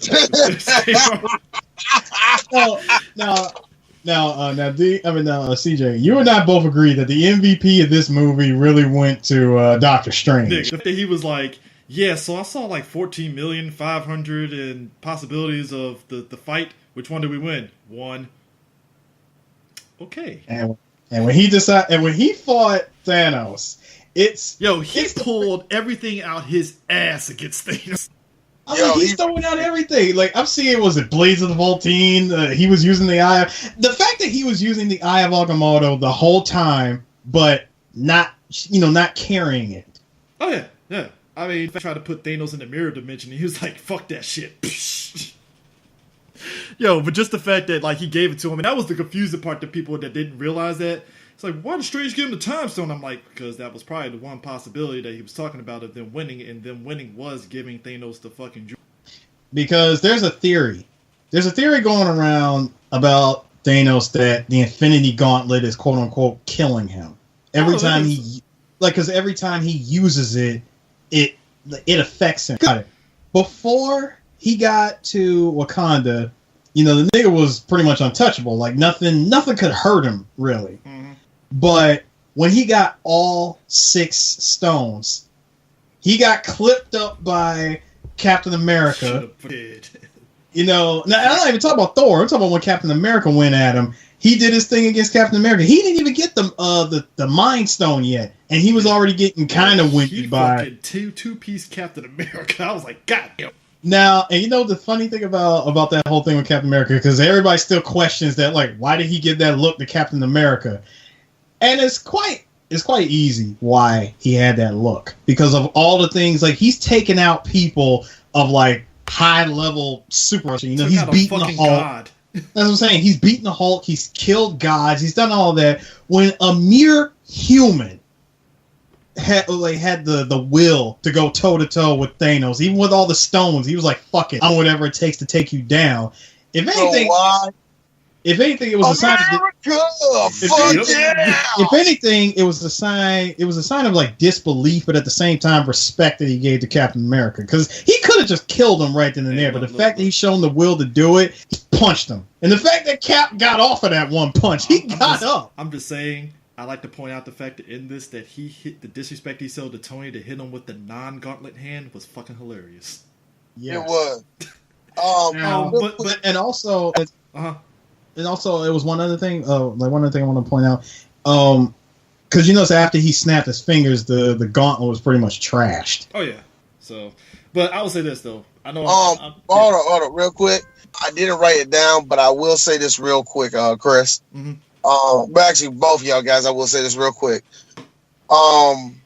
It's amazing that it's really amazing that Dragon Ball Super somehow pulled out the most entertaining sagas we have seen in a long time. And man, listen, the Tournament of Power is was one of the most on edge everybody has been. That was a saga that literally took. You want to talk about a show that brings everybody together, including black people? That was Dragon Ball. And the thing of it is, the Tournament of Power stuff has so many moments that had everybody together. The fact that you get to that penultimate fight with Goku and Frieza. Not since Goku and fucking Piccolo teaming up have we seen a fucking badass team up. But dear God, Goku and... But the whole build-up to it. It was just Goku and Jiren. And everybody was like, what's going to happen? He's going to have to go on Ultra Instinct. And because it's always... You got to realize this about Goku. He always does those powers like that and then can't harness it yet until the next saga. You know what I mean? Mm-hmm. He knows that he did it that one time. It was very random during that whole Universal Tournament arc too. Yeah, so in this case, it's like Ultra Instinct was like, what the fuck are you, Goku? You know what I mean? I can say Ultra Instinct was Dragon Ball Super's interpretation of him going Super Saiyan against Lord Slug. It really was. It was sort of like that. And just the music, everything. Everything was perfect, man. Goku did a Tony Hawk Kamehameha. I'm like, yo, right when I thought Goku was gonna walk on the beam. To be honest with you, I mean, there's the niggas. We haven't been that cool since Cooler literally swam through Kamehameha and it just straight decked Goku. I'm just saying that one. I mean, that one blew away the warp Kamehameha. There is Tony Hawk's 900, and then there's Goku swimming fucking beam. I'm just saying, there's tiers to this.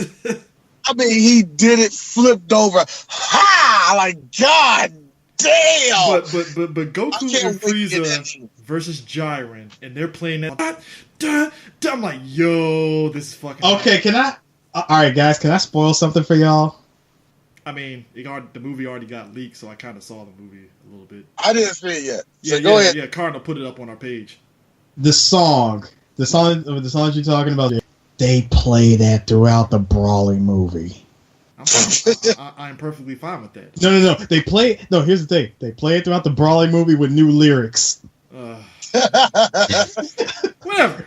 But since we're talking about Super, I want to go ahead and put it out there. I haven't seen it yet. Well, those of y'all that are waiting to go see it in theaters haven't seen it yet. I'm still gonna see it in theaters. But, I mean, So. But I saw Dragon Ball Super Brawly, and I said it from the day. This is how you give us a Dragon Ball movie. Mm-hmm. The movie was excellent from beginning to end. Like, straight action. The jokes were there when they needed to be there. There was no padding of like bullshit characters that really served no purpose but to be quote unquote comic relief. He didn't need any of that. Mm-hmm. You just gave us a straight up action movie. Brawly was awesome. In fact, we didn't even see. You don't even see. I'm not even going to bother spoiling it. But the movie itself is just really good. Like for those of y'all that are waiting for January 19th, it's worth the wait. The movie's going to be good. Now, but you know what the best thing about the Tournament of Power was, Chris, is that Dragon Ball Akira Toriyama did something that we've been waiting for him to do. Don't let it be Goku. And they gave it to 17. He was the unsung hero. 17 was the 17. I can say without a doubt. I mean, everybody like. So who's your MVP for 17? Man? Actually, you want to know something else, dude? You want to know something else? How do you upstage Master Roshi's sacrifice by making 17s better? And the fact that we thought he died and he didn't die, and it was like, oh, he's still viable in the tournament. Huh?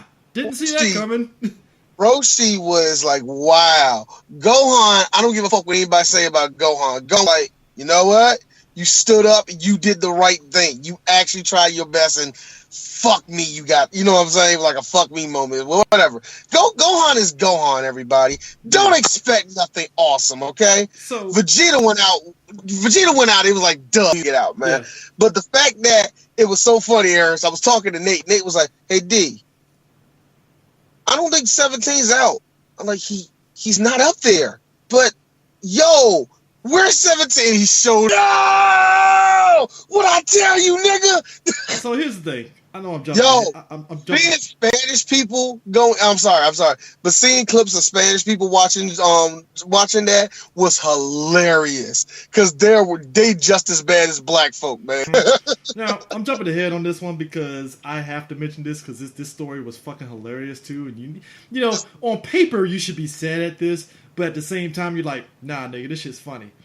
So, in the most wildest story that you shouldn't be shocked here, a missionary decided, hey, let me go to these indigenous people that I was told clearly need Jesus, even though I was also told, hey, you're not allowed to go there. We're told 7 times. You were told 7 times, do not go to the island. You're not allowed to go there. God's playing again, nigga. This motherfucker got fucking to the fucking back and got dumped on the beach as a warning. Oh my god! So this was on some Rambo 4 shit. Oh yeah. These are indigenous people that are protected by India. India is like, yo, leave them alone. They've been clearly able to do things on their own. Do not go on that island. They're able to do things on their own. They're protected, right? This dude went to the island, and the fishermen, by the way, they got arrested. They're in jail for helping them out. Even though the fishermen told him, I guess he paid them money, and they just took him there any fucking ways. So they're in jail, right? Oh my god, this is real life Rambo 4. He went there and was like, "Hey guys, you love Jesus? You done?" Yo, they fired. Now these people want to like fire at helicopters and shit like that with their arrows and all that, and. That's got to be freaking them out. They don't know nothing about technology. They just see this flying metal bird fly down, and they just off the break throw this nigga. You know what I mean? Yeah. So it's odd that not only did they kill him, but they dragged the motherfucker on the beach and bury him on the beach and just like start guarding his body. Like, yeah, you want this shit? You get this fade too. Too. And white people with this and like, man, those indigenous people should be killed. Like, white people, he was told that nobody's allowed on the island. What are we doing here? They want criminal charges on essentially cavemen. They want to bring charges on they don't associate with the modern world, and that's fine. Be them. Thank you. But you know what we did? We encroached on their territory, their world, where they don't live by that law. So somebody got to die. And you know what's sad? You know what's really sad? The community crying and fawning over this when you have black Christians who are dying in America and you don't do shit about it. You know what us black Christians did? We memed the fuck out of it. Yeah, you get white Christians who are like, the caravan is coming to America. What are we going to do? Let them in and be Christians, you dumb fucker. Like, honestly, dude, how stupid are you? But whatever. But the memes. Yo, you let this happen, man. This is exactly what happens. I want to know what he said when he got on there. This is the day that the Lord has made. Let us be glad in it. How are you doing to pluck? Does that happen? I'm pretty sure that's what it was. I'm pretty sure that's what. That motherfucker's about to get in. He was really about to start singing and all the rest of that shit. They caught that nigga dead. But that had to be the highlight of like, yo, yeah, Christians, we got to really stop that shit. Just not. Missionary has this as in the Christian community, but not in the way you think it. Not in the way white people think it is. That's colonialism. Yeah. That you're pretty much saying this is the white man's religion, and you have to follow it, or else you can. Do you want to be a heathen? Now that's how it falls into. Now I'm gonna move on to this one. So fighting game community. Now I know with us, life happens and stuff. I still follow FGC stuff, but work and just my life stuff. I'm not like deep into it, but when I watch the streams for whatever is going on that weekend, I do. FGC was taking some L's this year. Yes, it was. This year, it definitely was. I'll be off because Hold up, Sue, you said that? See that? Guess not. Eris. All right, dude. Well, I'll let you start it off with that. That was all Eris, actually. That was actually all Eris right there. Hold on. I'll be right back. Just a moment. All right. Wait a minute. Fuck all that. Let's skip over to something you know about. Queen Cardi. Yo. No. Everyone rap fighting each other. God, Kanye fighting. Kanye fighting everybody. This is what happened. Kanye gotten Pusha T's ear. Pusha T said, I'm gonna go ahead and drink. He was like, oh no, this is not gonna happen. This is something I wrote. Read over this, guys. Is that good? Okay, none of you are gonna get a ghostwriting credit for that. He did his thing, and Pusha T came back with fire. Drake said something about his wife. Oh no, you don't. You don't bring things. Here's my thing, because it often gets crossed in rap. So I have to say this. If you're going to bring family into it, then it's going to get real. That's what you should say. Don't hit this. You better not say nothing about my mom, but nigga, now we can fight. You know what I mean? Like, no. And the thing it was such a mindfuck because you pointed out correctly. Pusha T came back. He won the battle, but at the end of the day, it didn't hurt Drake, number one. I told this to everybody.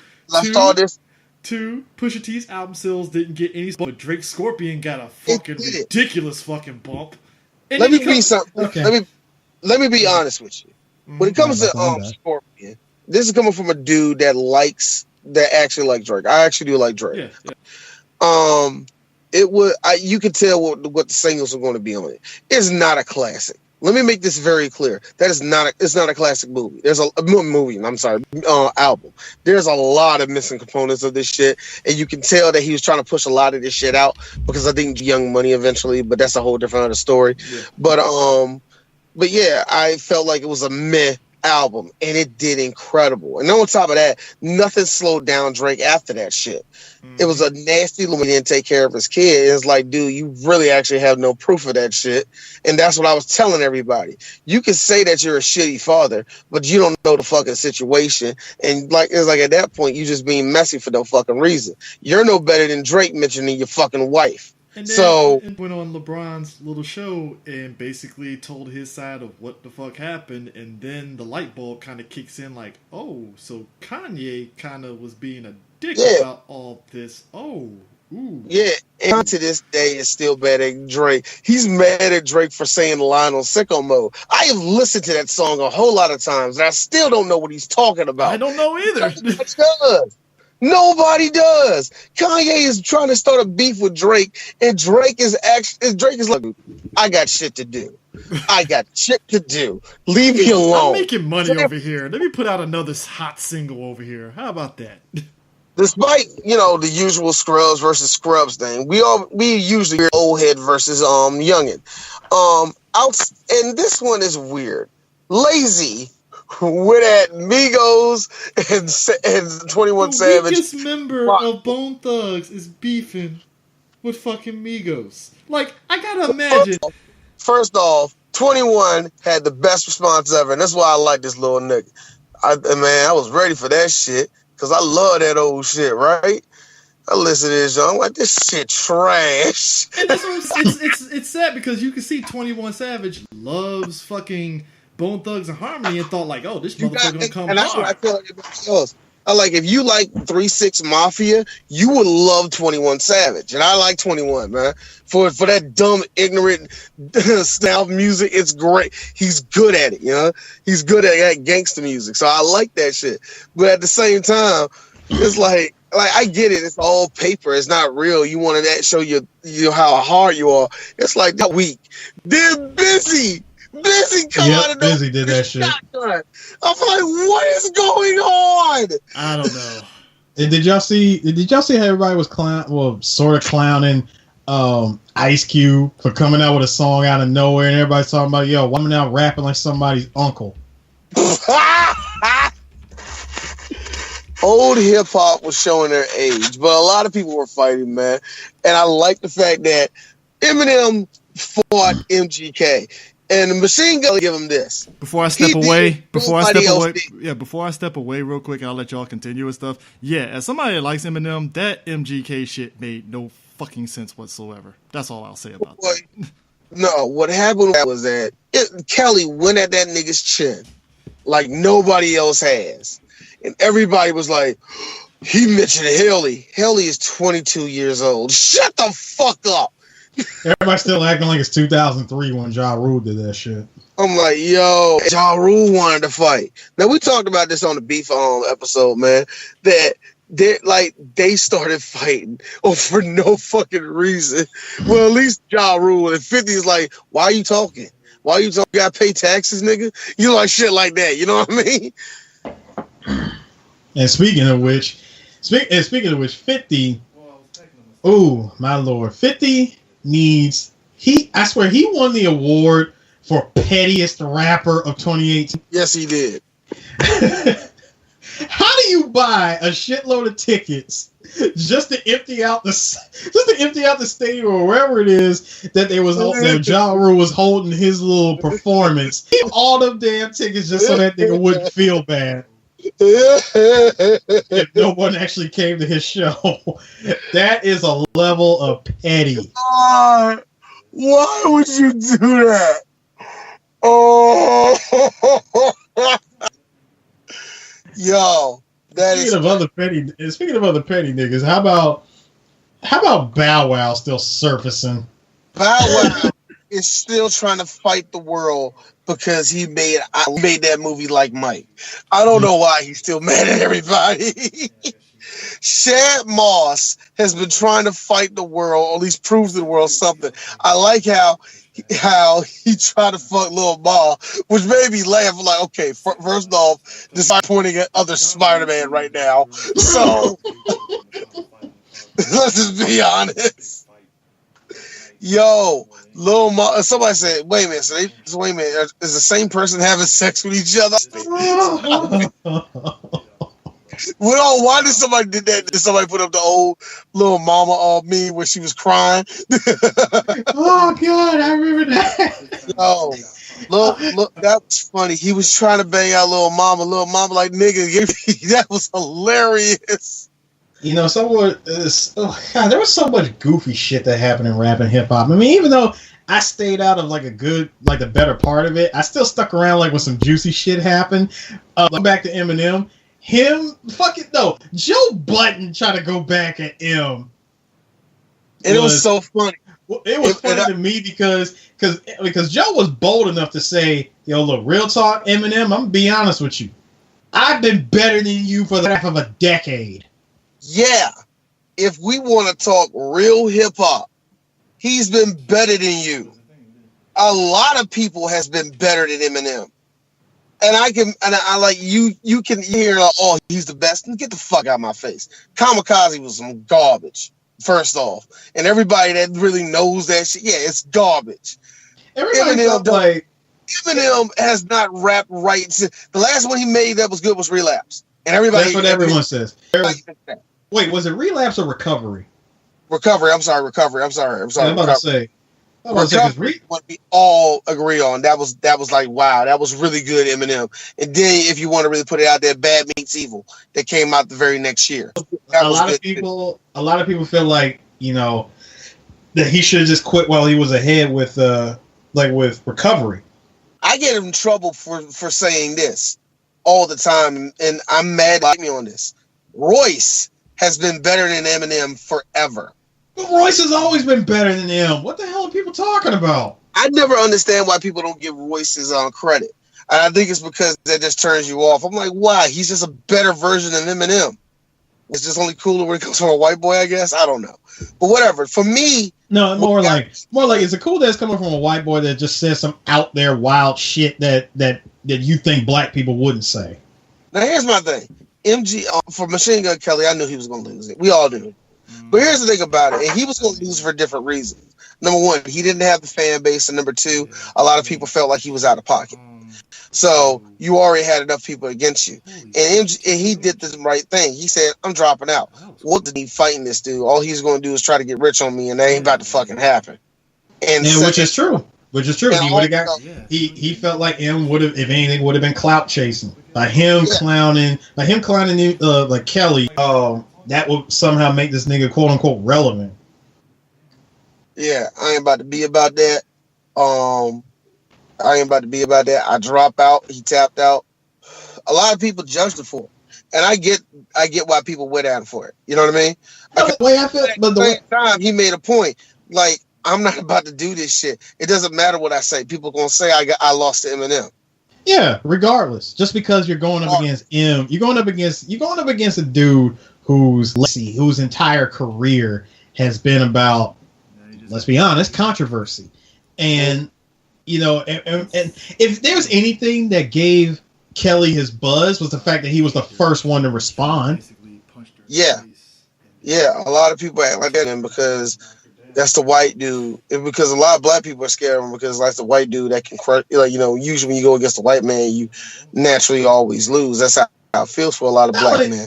Not only that, they feel like, you know, he could lyrically like destroy you, you know, if given the chance. Like, you give him the ammunition that he needs. You come at him and say some, you know, you come at him with your response to Eminem, and his rebuttal to that would just be some lyrical shit that you.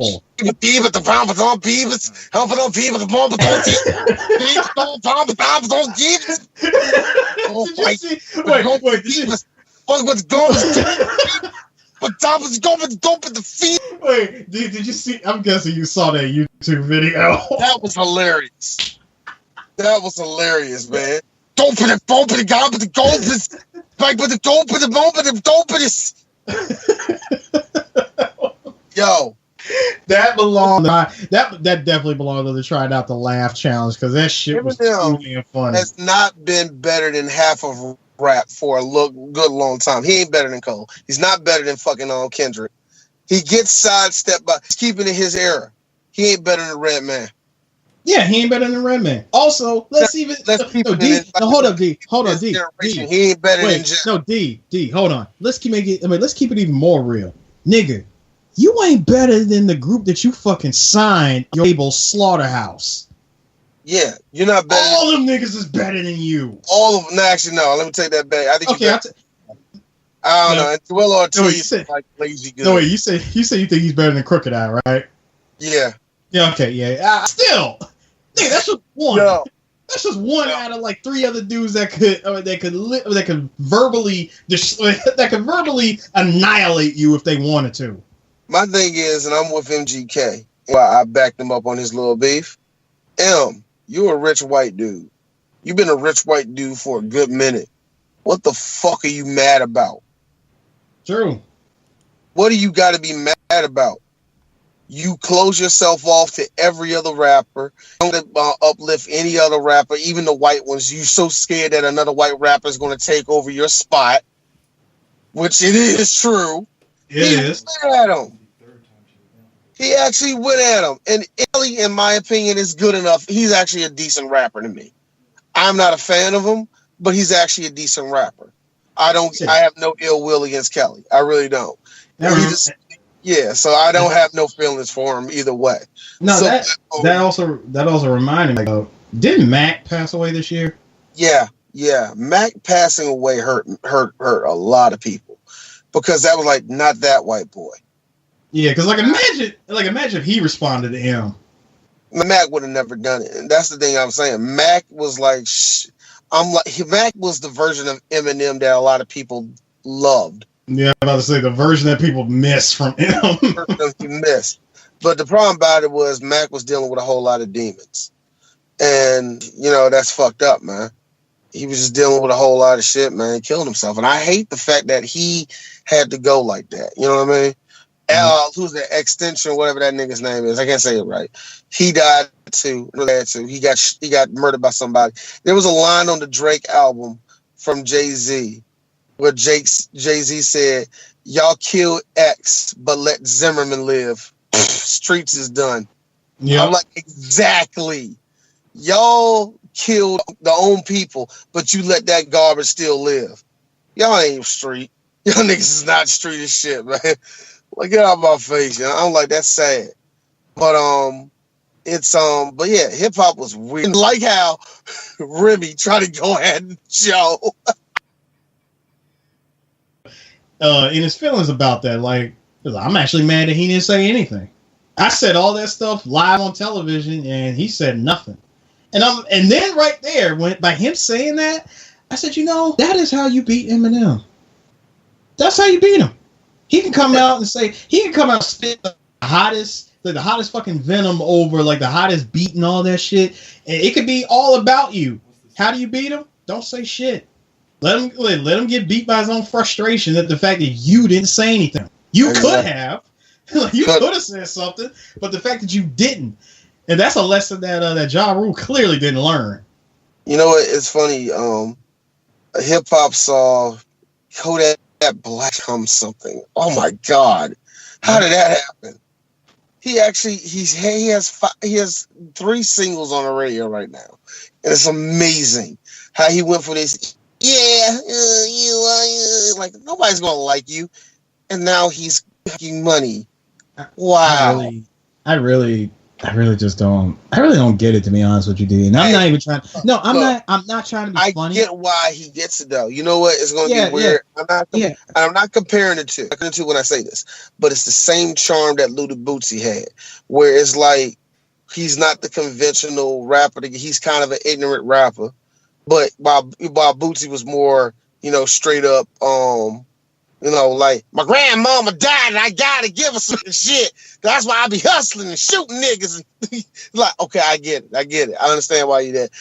What about you, Kodak Black? Well, I did fraud ever since I was like 10 years old. For real, nigga? The other thing is, why I said I don't understand it and why I don't really get it. Yes, I admit it. I've been out of the game for years. No, States. Let's that. You've been out of the States, and I get that. Not even just out of the States, nigga. I've been out of the rap game for so fucking long.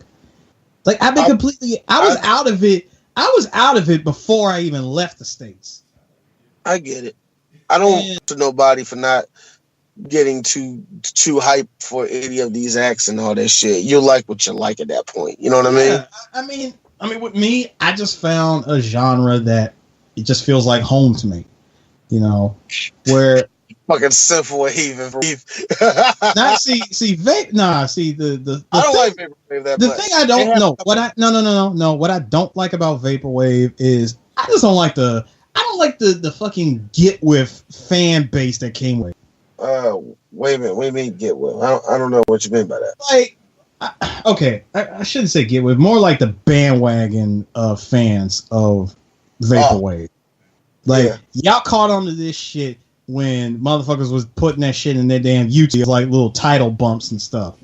Y'all jumped onto that shit then. Or when people started to use that as their damn montage music in their videos. When people started doing that shit and putting it in their videos, it took me off. I'm like, okay, so we got this little vaporwave style of music going on, and now niggas hop on that shit like they've been about that shit all their life. That's like a lot of teenagers too.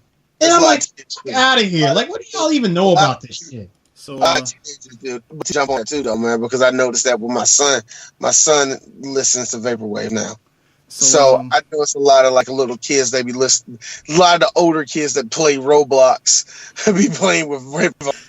So I gotta ask, did y'all touch on FGC or y'all was still on? No, we didn't. I was waiting. Hold on. I was just about to go there, but one more thing about hip hop. If there's anything I add, we'll say there's this weird growth that's going on in hip hop where it's not as nearly as bad as everybody thinks it is. You know what I mean? Yeah. I can say that. We can all disagree with how you like certain artists and all that. But to be honest with you, in the years of looking at hip hop, it's actually par for the course. That always happens where you have a group of artists that you don't like. Now, you do have years where they have a lot of banging hits. This year was pretty damn good. There was a lot of different variety of hits on the radio. R&B was really good this year too. So there's a lot. Yeah, before Jacquees opened his mouth, I know I'm not going into that. Yeah. That's not. All I'm saying is, all I'll say about Keith Sweat gave the best look, I will fuck you up, little nigga. Now, we know Keith Sweat ain't about that life though, so Here's the thing. Jacquees can't take him because I seen him. No, you can't take Keith Sweat. And let me be honest with you, Keith, you can't take him. So hey, breaking news. Hey, breaking news on this one though, because we got to end 2018 the year off right. Nunez just beat the bricks off of fucking Chris Cyborg. Wow. TKO, dog. TK fucking O. Damn. Awesome. But yeah, so Sue, you want to hit us up with that FGC goodness? Because I told D this before you got back on that, I watched the streams, and other than Sonic Fox coming out as gay and throwing in the FGC, which I'm like, okay, I guess. Which is weird. There isn't an open transvestite as a fighter right now. Yeah, I'm like, you find that weird? Hold on. Let me get into it. So let me get this right. So you mean to tell me people losing their shit about Sonic Fox coming out and saying the stuff that he said, or just the fact that he came out in general? So y'all didn't flip y'all shit when when Carface did what she did. Y'all when Ricky Ortiz did his shit. Y'all didn't flip y'all shit about Kyle Police and none of these other people. None of these people that were either had sex changes or turned out to be gay or whatever, whatever lifestyle changes they made for themselves.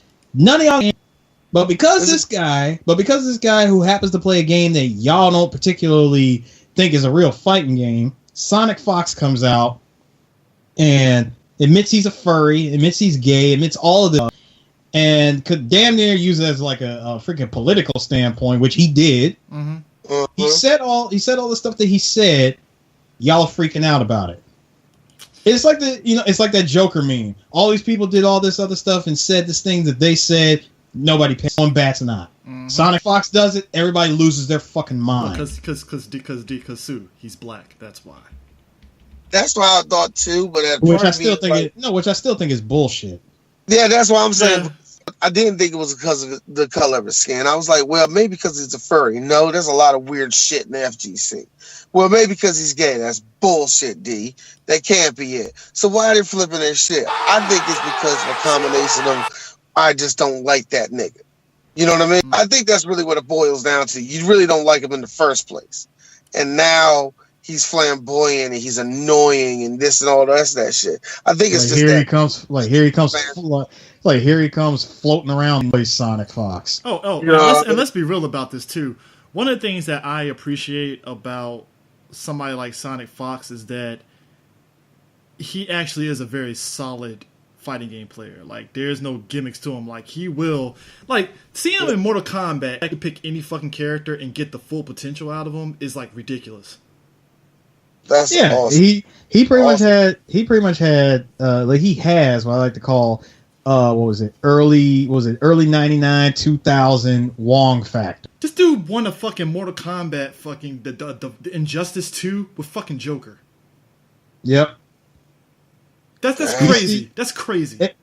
And that's the thing about like with people like him. When you have him like Jay Wong, like who is like Chris G, Kane Blue River, those guys that we're talking about, guys that could just dominate tournaments in general. It doesn't even matter the game. They just come into a tournament and just like wipe the floor. Mm-hmm. When you guys, of course, it's going to generate a lot of hate. But when you have somebody that's on Jay Wong's factor, and they come out with all of this shit about them being gay and furries and all that, then that's just an unrivaled of controversy waiting to happen.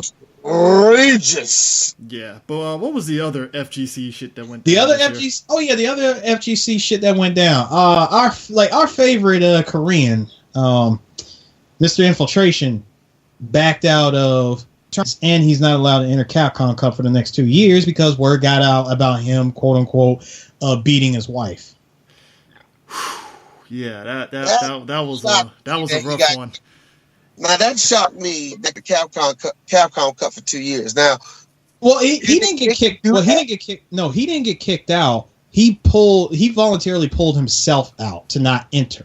Yeah. And Capcom just made Capcom Cup, like the organizers, they arranged it to where he can't enter for the next 2 years. I mean, they're a business. I get it and stuff. I mean, yeah. It's, I mean, they don't need. I mean, come on, man. We are now officially in the esports level of fighting games. Sports. So I saw James Chen retweet an article, and they were talking about like, even though esports is thriving, it's still an issue of the monetary aspect of it really being as huge as a lot of folks want it to be, even though it's not there. I just wanted to put that out there. If I could find an article, I'll definitely shoot D the link when he, edits this and stuff. Well, that's because it's definitely an interesting article to read, honestly. I mean, in my opinion, the whole thing about the whole esports thing, and why you see guys like Mike Ross leave, which, by the way, I did like how he left. He quote unquote left the FGC. No, I'm sorry, he left the Capcom part of the FGC and became a Guilty Gear player. We saw this dude show up like Kenshiro or freaking star, full beard and everything. He was on stream at Evo, played a Guilty Gear, won his match, got up, and walked off camera, never to be seen again. Yeah, I mean, but that highlighted something that he mentioned about the fact that it's a Capcom thing. It's just a lot of these people, all the work that he was putting in, it just never felt as though they appreciated. Yeah, they didn't. And I feel like a lot of people didn't appreciate him. But the infiltration thing, one thing it really highlighted is that, real about this, there's some people in the FGC that really don't have a handle on this kind of shit. like nuance does not exist, or they just don't really know jack shit about like how to talk about stuff, because a lot of them are on that fuck bitches get money kind of mentality. I'm like, I don't think this is one of those situations, dog. Like, that's some serious shit there. Like, you know, you can't. Which is true. They like that though. You know, it really shows you that nothing has changed in the last 5 years. No, something that I could also point out, CJ, about the whole FGC thing. See, you remember when esports tried to come into the FGC before? Yeah. I want to say before it officially picked up. Yeah, Street Fighter 4. IGN wanted in on it. I don't trust IGN, so okay. See, but it wasn't just that. See, IGN had a whole bunch of people backing them. It was IGN who was backed by all media outlets that was willing to cover it. Mm-hmm. Now, remember, IGN wanted in on them, and this was during the time when Spooky was the man for commentaries and all that shit and broadcasting. IGN wanted to step in and do the broadcasting side for the FGC. Doors for them for esports. Mm-hmm. When they told them no, we're sticking with Spooky, not only was that probably one of the more defining moments of the FGC, the fact that they told like a big entity, no, we're going to stick with our own hometown hero, Spooky. But which I don't blame them, just because he was putting out some good stuff, to be fair. He was putting out good stuff. But at the same time, by telling them no, it just shows that they wanted to stick to their grassroots, but at the same time, they were also complaining about trying to grow FGC. They're like, we want this shit to grow. We want it to grow. Well, guess what? In order for you to grow, in all honesty, y'all got to go mainstream. Which means you have to open up your esports. Yeah. Which was going to happen regardless. As fighting games continue to grow from like a niche thing, certain parties were going to take note of that, and they're going to come in with the money. Like, fuck it, we got money. Better yet, we don't have to go through you. We can go directly through the company whose video games y'all play, and they can have the final say in everything. Yeah, I mean, but kind of like what happened with Dragon Ball FighterZ and how all that involved those got canceled. Thank God. Fuck you, Toei, for that one. And hold. No, see, here's the thing. Toei came out and said they had nothing to do with it. Dude, who had something to do with it then? That's what I want to know. I'm trying to figure that out. But thank God for Base Terada. Base Terada saved Dragon Ball FighterZ from tournaments. See, that's the thing. I don't know whether I want to believe Toei on that Dragon Ball FighterZ shit, to be honest with you. My thing is, if that was the case, they would have done it. They were time ago, man. Yeah. That's why I really think that Toei wasn't 100% at fault for this. Like, why would they shut down? Because unlike Nintendo, remember when Smash, I think was it Smash 4? This is Shueisha. Okay. Oh, all right. Yeah. So remember when 4 was supposed to be an Evo, and Nintendo came in and like shut that shit down real quick? Mm-hmm. And then everybody was running to the one nigga that they hate with a passion, freaking call Triforce. Everybody was hashtag call Triforce. I'm like, y'all shit talk this nigga, and y'all hate this dude's guts for whatever fucking reason. But the minute your little game decides to get canceled at every tournament across the board because Big Brother Nintendo said so, y'all want to run to him because he's the poster boy for Nintendo. That was one of those times where I said, you know what, FGC ain't shit for that. Yeah, I mean, there's a lot of ain't shit people in the FGC, and there's a lot of ain't shit things that they did. But you know, there are good sides to the FGC. I mean, see, I've only focused on, you know, like the Tokyo side of FGC stuff that happens out here, like the King of Iron Fist tournament was pretty cool. You know, there was lots of cool people that I got a chance to see. Evo Japan has been picking up over here, and there's been like a number of tournaments in Japan that have just been picking up, and I'm hoping that they, you know, turn out good for the better. Like, I got a chance to hang out with Tasty Steve and freaking June. I mean, Tasty Steve is always good for a hangout because that dude just straight, the commentary for Tekken is always like awesome. Yeah, but Junior, that's my boy. That's my boy. So, like, every time I watch this dude streams, because his stream on Twitch is Anime Illuminati, and he mostly plays Tekken and anime fighters like BlazBlue and Guilty Gear and shit. But he's a cool guy. He's a real cool guy to talk to. All right. We got one. I I wanted us to do the rapper dick, but I don't want to talk about it. All I can really say is that let's make this very quick. No, D, real quick, something I just want to point out about that whole rapper dick list. I'm just going to say this. It came out, a lot of people got thrown under the bus and was thrown out there for that shit. And yeah, about a week later, it was over and done with. Nobody talks about it anymore. I mean, let's be real about this. That was some like Corinne Stephan shit that like I'm pretty sure some people knew and some people didn't. What the fuck does it matter? What doesn't matter? Like something I would have expected out of Superhead happened, and except it wasn't through her. Okay, let's go to this last. This is the last part we can really do before we wrap this thing up. If there's anybody that kind of won this year, it was Cardi. She cleaned the fuck up. Shout out to her. Shout out. Faced this shit.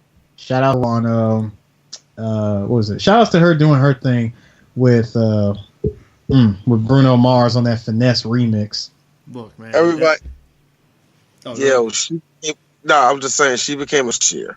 And she handled it pretty well, whether it was her shit with Offset and her just saying, hey, look, I need a dick that weekend, all right? We ain't together still. And I'm like, all right, cool. Fair enough. I was like, no. I don't want to be a part of this circus no more. I'm off the care about you two. I really don't. I'm just saying, just in terms of that, how she's just like, I mean, that's just what it is, and just take it or leave about it. That. I just really wanted some dick, really. Yeah, I mean, are you still cheating? Like, you still cheating on Cardi B Offset to this day? To this day. Yo, the thing that made me laugh was the girl he cheated on her with. I'm like, yo, she's like that. She's supposed to got like that horse smile where she can't close her mouth all the way. And on look like Great Value Lauren London. That's what she looked like. Don't she? I'm like this. I'm gonna say what my boy said, and their head gotta be vicious. That's the only thing I'm gonna probably say. Her head is probably like insane, but really, it's like, man, she just like, she ain't jacked in the face, but yo, for real, her Cardi over her. Here's the thing. This chick cannot do what you're supposed to do as a side chick and just shut the fuck up. No, she's talking like she's about to be the next big rapper or some bullshit like that. Offset left you publicly. That should tell you something. We're here. Let's not do this, lady. And she, so stupid. But, anyways, Cardi also. The best part, hold on. But the best part about that breakup was Cardi was going to be the first woman on the rolling one. What's the face tour? And everything was all good. All of a sudden, here goes this nigga with a big ass cake and like, take me back, Cardi, and everybody's booing. Everybody was like, what the fuck is going on? And the best, I said, I'm sorry, bro. I mean that was funny, D. But here's the thing. The funniest shit ever though was seeing. The funniest shit ever, though, on top of that, was seeing Cardi go straight ham on Nicki Minaj on that. That was fucking hilarious. And she was just like, yo, this is bullshit. I don't know why the fuck you doing this.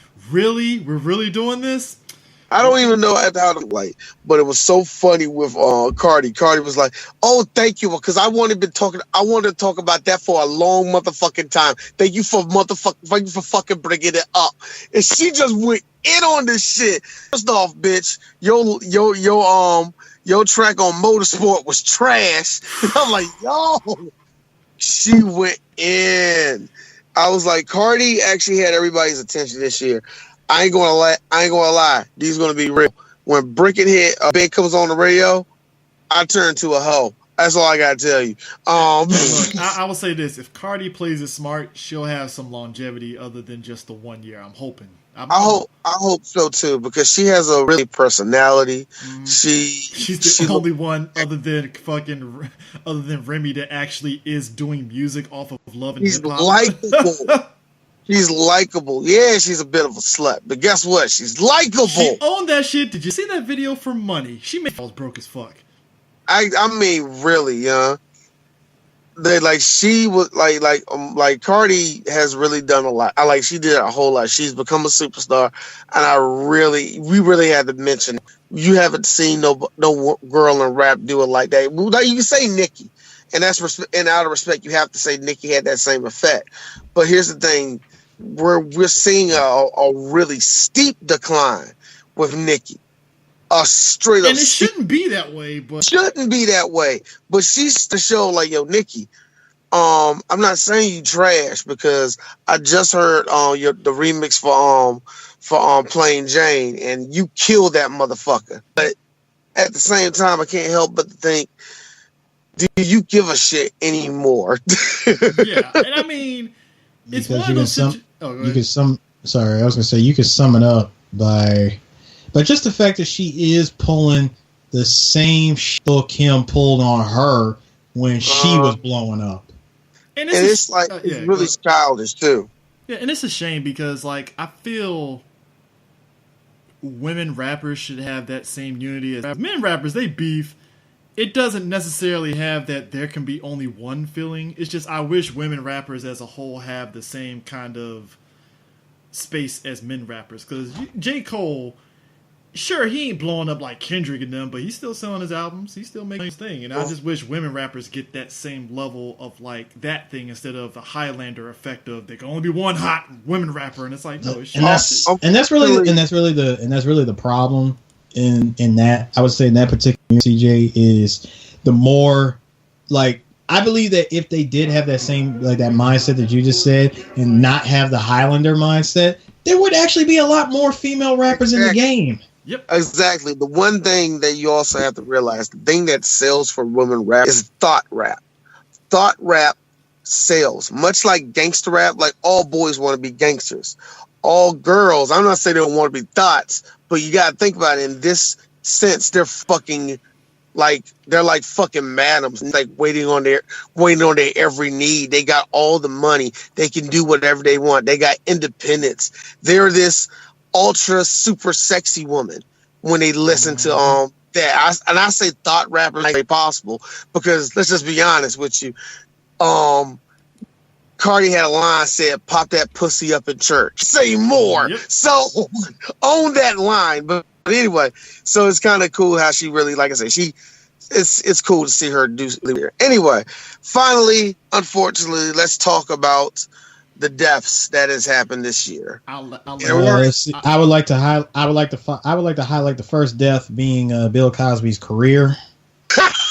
We don't talk about Bill Cosby's career because I think we highlighted that during Ghost Dad, so let's not go there. We did highlight it, but we did it twice this year. We did it twice this year with Leonard Part 6 and Ghost Dad. There you go. No, wait, and one more. The fact that all of us got on one part on Booty Call. Ooh. Yeah. Now, I will say this, though. So me and Joe, we did a show about the Spider-Man DLC, and we talked about Stan Lee, so I guess I'll give y'all two real quick y'all thoughts on Stan Lee's death and stuff, like, you know, basically. I want it bittersweet. Yeah, bittersweet. Because I was glad Stan was out of pain. Because you can tell Stan was slowing down. And I was like, oh my God, he's going to eventually leave us. And I was kind of right. I knew it at Comic-Con. Because remember, we was at Comic-Con, we got the news about Stan. Mm-hmm. Yeah. How you're supposed to be there, yada, yada, yada. And he didn't show up. And that's when it all hit us in the room. Like, you got to realize that Stan might not be with us too long. So I already had it in my mind that he was going to leave eventually. I didn't know it was going to be this year. I loved him. And I want to be that old and be that active. You know what I mean? Yeah. I want to have the passion that he had. And he's pure with a lot of his thoughts. Yeah, come on, he's an old white man. He's going to have some nasty ass thoughts. But he was a good white dude. He gave a fuck about people. It didn't matter what race you was. Didn't matter if you were a man or a woman, old or young. He wanted to give you a story that make you happy. Mm-hmm. And that's what that was his thing with Spider-Man and why he loved Spider-Man so much is because he said it from way back then. Spider-Man couldn't body. Well, yeah, Into the Spider-Verse pointed that out. Yeah, and Into the Spider-Verse did that really well, where he could have been anybody. You know, there was a lot of interesting things that was used. Like we talked about Enter the Spider-Verse and how that big thing that came about, especially after his passing. There was one other thing I wanted to mention to you guys, and and I forgot about it, but it just came back to me. Did y'all on ABC that Halloween special for MJ? Mm-hmm. No. A little bit of it, at least. No, I didn't. I checked it out. It was actually pretty cool. It was nice. It was a nice tribute. It was good. Yeah. But the thing with me is Stan Lee, growing up as a comic book fan, while I wasn't like super invested in like all of the mega popular comic books that everybody was, I respected the comic books that he was involved with, especially Spider-Man, the X-Men, you name it. All the Marvel stuff I loved, and of course I always loved Stan's his cameo appearances in those movies, and I think overall he accomplished a lot. Yeah. A whole lot. There's what the one big thing he did for me is because Stan Lee has always said he wore all comics and that he actually was a fan of DC Comics too. And the one thing that made me laugh is that when we was looking at Teen Titans Go and we saw Stan Lee, you started crying. And we was like, what? Hey, everybody, it's me, Stan Lee. What? This is a DC Comics movie. I'm getting out of here. Later on, it doesn't matter if this is a DC or Marvel comic movie. It's a comic book movie. I'm Stan Lee, and he's just fucking hilarious. And all of a sudden, he does the best thing. Excelsior! I think I nudged D. I was like, he needs to say Excelsior D, and it's like, yeah, no. Did. I was like, that right there is Stan Lee. He loved people. He loved making people smile. And that's the one thing I always say. I say about people when it comes to, if you believe in God, to me, you believe in love. If you believe in love, you believe in making everything good. You want to do good. You want to make people feel like heroes. You want to make people feel how it is to be like Spider-Man, to be like the X-Men, to overcome shit and all the rest. Like to have that type of pride and some power and shit like that. You know what I mean? He wanted everybody to feel that. And Stan Lee was an amazing person. That's beautiful to me, man. He's a bit of a Jesus figure to me. So you know what I mean? I loved him. Can I also point out something else that I did? So because I do plan to return home, I decided this year I went to Tokyo Comic Con. So while I was there, I saw like this memorial that they had set up for Stan, and there was a wall where everybody had to write on it, like the little thank you wall and all that stuff. So I made sure I signed it and I put our names on it as Three Black Geeks. Awesome. And I got a picture of it. I'll send it to you guys. Yo, I asked my kids. What's that? Who's vibrating? It's not me. Yeah, is that you? I don't think it is.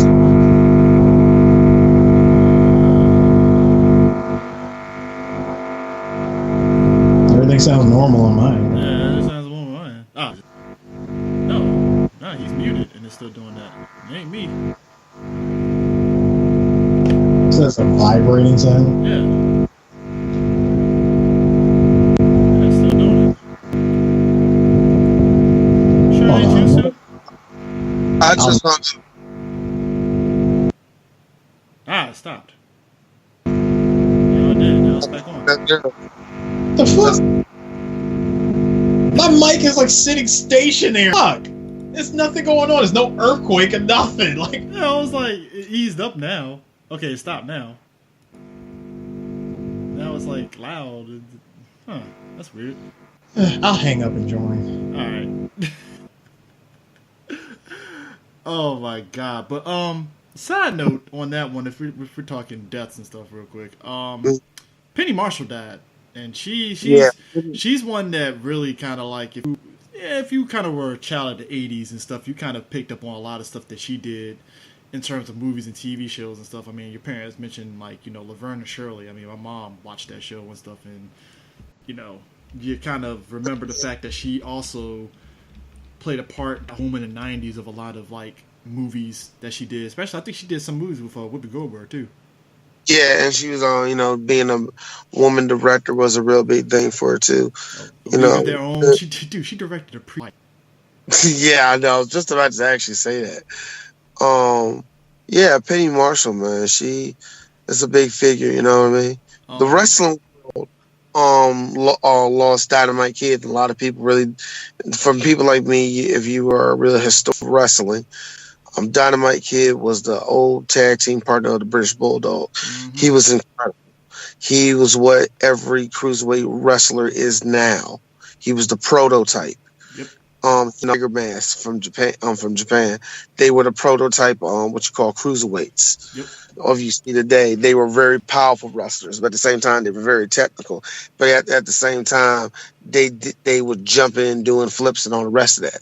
But anyway, that being said, Dynamite Kid passed away this year.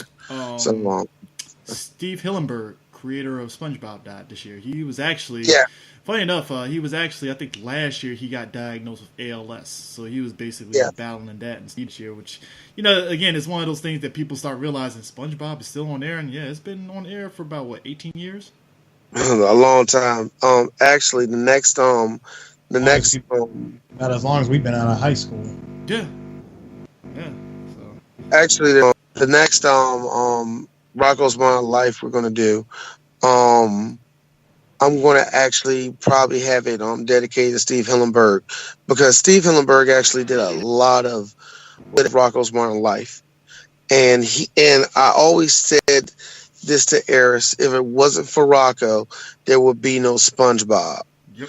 And if you really look at, and I really meant that, and I wasn't saying, and I said something along the line, it was the successor, and I didn't mean that because yes, you were right. That's not Joe Murray's product. Joe Murray's product was on Camp Lazlo, but that's something different. But Steve Hillenburg had a big influence on Rocco's Modern Life. Same type of humor went down to SpongeBob, and it's the reason why SpongeBob is still on the air to me. It really got all of its roots of its comedy from Rocco's Modern Life, and that was due to Steve Hillenburg. You know what I mean? That's why we're probably going. That's why I'm saying that the next Rocco will probably be on that one. Yeah. Now, Eris' boy from Walking Dead, Scott Wilson, died this year. He actually died of leukemia. And I'm gonna say this: I will always remember Herschel from that meme that popped up from season 2 with the Doom shotgun. Dude, him and the announcer, the guy who always says, previously on The Walking Dead. Oh, he died too? Both of them passed away. Wow. Oh. Wow. That's why if you notice for season 9, from the beginning of season 9, especially if you watch it on television, you would hear Andrew Lincoln say previously on The Walking Dead. After his exit from the show, it changed over to Norman Reedus saying it. Yeah. I don't know if D touched this on the rap thing when I stepped away. Mac Miller died this year too. No, that was okay. I brought that up. Yeah, that was a shame what happened to him though. Oh, and I hate to go back to rap, but there's one thing I didn't mention. Another one of my favorite ignorant rappers is now problematic where I can't like him no more. That's Takeshi. I liked him long enough. He's damaged goods. She's gotta go. I can't fuck with him no more. Yo, Fifi, he was hot though, so I will say that shit rock. But whatever. Yeah. So, Mr. Smokey himself, Burt Reynolds, died. He actually died of a cardiac arrest, and I was like, damn it. That shocked me. That shocked me right there, bro. I didn't happen. Yeah, I mean, this is a person that, like, look, you could say, I know people might sit there and say that Burt Reynolds was an asshole in his private life, blah, blah, blah, blah. I don't give a shit. It's fucking Burt Reynolds, and look, I always remember him from, look, Smokey and the Bandit, all his movies, Boogie Nights and everything, but just... Boogie Nights, yeah, Boogie Nights. I will always still to this day praise him for being in the Name of the King, because he just literally looked like, I don't fucking care. The check clear, whatever. CJ, that was everybody. That was still, everybody but it's in funny Name of the because King. it's Burt Reynolds, though. You got to understand here. Burt Reynolds is just like, it's Burt fucking Reynolds. He was just there for the ride. I forgot the name of the movie. It was like a movie where it's, a movie that everybody has to watch of Burt Reynolds, and I might make it a band when they airs. It's a movie called Malone. It kicks so much 70s Didn't ass. John talk about that movie a couple times? John talked about it. I think Mo talked about it also. But Malone is like underrated. It's underrated as hell. It's actually really good, man. So that might have to go down one day. If you were a child of also of the 80s, Robin Leach died. He's the guy that hosted Lifestyles of the Rich and Famous, and he just had that voice. I'm going to tell you what I told my dad. He was still alive? I know, right? Yeah, you wouldn't think that. You wouldn't, like, honestly, he was still alive. Well, it's like, I watched Mary Poppins Returns. Watch Balls on the Rich and Famous. It's like I told D, I watched fucking Mary Poppins Returns. Dick Van Dyke's alive? Holy shit. Yeah, that's fuck that up. I do that. That's why I say you better put respect on that nigga name. I told Eris this. Homeboy that did What Are Those? He died this year. Yeah, that shocked me.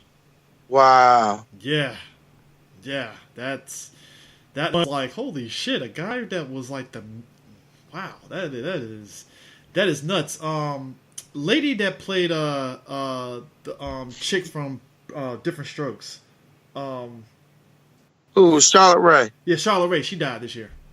Yeah, I forgot. Yeah, she did too. Yeah, that's also, another stalwart '80s figure. Also, the Japanese voice of various characters from Digimon and Doraemon and other cartoons in Japan. She passed a few days ago. Yeah, man, it's 2018 was just off the fucking chain. Still doesn't have the same effect of 2016. 2016 was offing everybody. I mean, top of Bush Sr. and John McCain dying too. That was. But John McCain dying was like, wow. Bush Sr. to me was like, well, it happened. Yeah. Joe Jackson. Look, I was there for the memes that came from that, so fuck them. You know, it's whatever. It is what it is. Barbara Bush going earlier this year was like, that was another one that was kind of like, wow. Damn, I forgot. You know what? I forgot about Barbara Bush. I forgot she went. Yeah. Oh, D forgot this. Vader. Yeah, Vader passed away too. Vader was really sad for one main reason. Everybody heard have about a year and a half to live, and he made it, and he kept wrestling, and he finally died. Yeah. And it was like you knew it was going to happen, and there wasn't much, man. It was just sad. Everybody was really, really sad about it, and a lot of people kind of are doing the usual. WWE could have done more. Well, not really. Yeah. You know what I mean? There's not really, you can. Like, even if you want to blame it on them, he's been wrestling since the 80s, 70s, almost the late 70s, actually. Well, no, the 80s. Yeah. So he's been wrestling for years, man. Yeah. Your body gets beat up and you get, and all the weight you gain and all the rest of that just wore him down when these athletes keep going and going and going. So, yeah, sad, bro. Yeah, Anthony Bourdain, another guy that just... That dude, man. If you watch, I actually watched that show that he did where he traveled around the roof, and it was actually pretty good. I actually loved it. Yeah, it's sad how he killed himself, bro. That's just messed up. Margot Kidder, another one. Yeah, forgot about her. Freaking what's his face? That rapper Extension, which it's unfortunate the situation, but at the same time. Yeah. And also Wendy Mandela. Yeah, Wendy Mandela. I forgot you did. Yeah, but there was also someone else too. Vern Troyer. I mean, yeah, Vern Troyer. Yeah, Vern Troyer too. And there was another person. This is someone who I watched a lot on YouTube. Matt Ballard from Art of the Image. Right, that is right. Yeah, man. Oh, talking rappers here. It's unfortunate, and it sucks because of the situation that we make fun of him on. Craig Mack died this year. I forgot about that. If you listen to the show, I always point out to this moment, just because one to highlight how ain't shit Diddy is. But I will still laugh to this day. Diddy announced in front of Biggie, I think they were on Rap City or whatever. Yeah, they was on Rap City. This dude announces Craig Mack's second album, and the look on Craig Mack's face, like, I got a second album? Priceless. That shit was so priceless, because if I ain't mistaken, like, didn't Craig Mack, like, get let go, like... yeah, immediately after that. And it's like, it sucks that that's the moment, but I just laugh at that just because Craig's looking at his face like, I got a second album? Alright, shit. Alright, cool. Like, unless I got a clone floating around here or something, I ain't got no other album. Yeah. The hell you talking about? And it's unfortunate too because like with him, he actually got to that point where he found God and all that stuff, and he was really like, like at that point and stuff, and boom, he just dies, and he's like in his 40s, and it's like crazy, So yeah. But yeah, that was at least deaths that I know off the top of my head and stuff. I ain't really forgetting and stuff. Dude, John Cathy, Reggie Cathy. Yeah, that dude. Because Luke Cage season 2, that was his like last thing before he died. I was forgetting somebody. Yeah, him. He died this year, which is unfortunate and stuff. So put that out there. R.I.P. All right. Anyway, real quick, let's go down this thing, guys. That was the best album of the year. I go first. God, I can't believe I'm saying this. K.O.D. J. Cole. Oh my God. Album. Maybe because this is recent and I'm mad I didn't jump on this when it came out. I'm gonna say Astro World. Astro World is awesome. Yep. I love it. But K.O.D. is a better album. So yeah. Oh God! I give J. Cole credit. I gave J. Cole credit. And D never wants to give J. Cole any credit. He's like, fuck J. Cole. Oh God, this is a good album. He's so gross. Oh God. He's better than Nas. First off, D. Much like Aquaman, it's not a hard bar to really cross over. Nas. That's a good one. No, D. What was your album of the year? If you really, it doesn't matter. Rap, it doesn't matter. Just period. I got one. Nina, Sleepwalking. I forgot. That's Synthwave.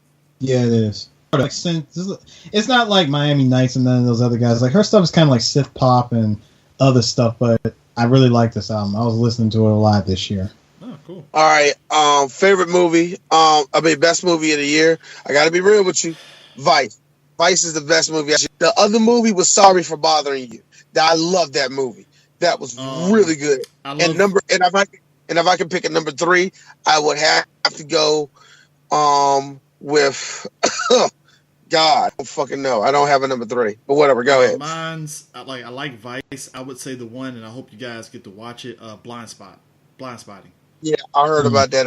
That was probably like my one movie because that was like one of those low key. It was a movie that didn't get not a lot of people talking about him. David Deeks, because if you watch Hamilton, him and Lin-Manuel, they were like the top people from Hamilton and stuff, and he did that movie. Great movie, top to finish. But Vice was, and just because the fact that when me and D were watching it, both of us, if you listen to our review, we were like, yo. Both of us knew some shit. There was some stuff that I didn't know watching that movie. Yep. And it's like, oh, shit. Like, wow. And then there's some stuff that D didn't know. And I was like, oh, yeah, D, yeah, look at this shit. That's what happened. If I had number 3, I'm going to say Spider-Verse. Spider-Verse was my number 3. Because that shocked the fuck out of me on how, like, they really put together, like, here, honestly. I understand that, man. Ernst, you got one? So mine, let's see. For mine is the following.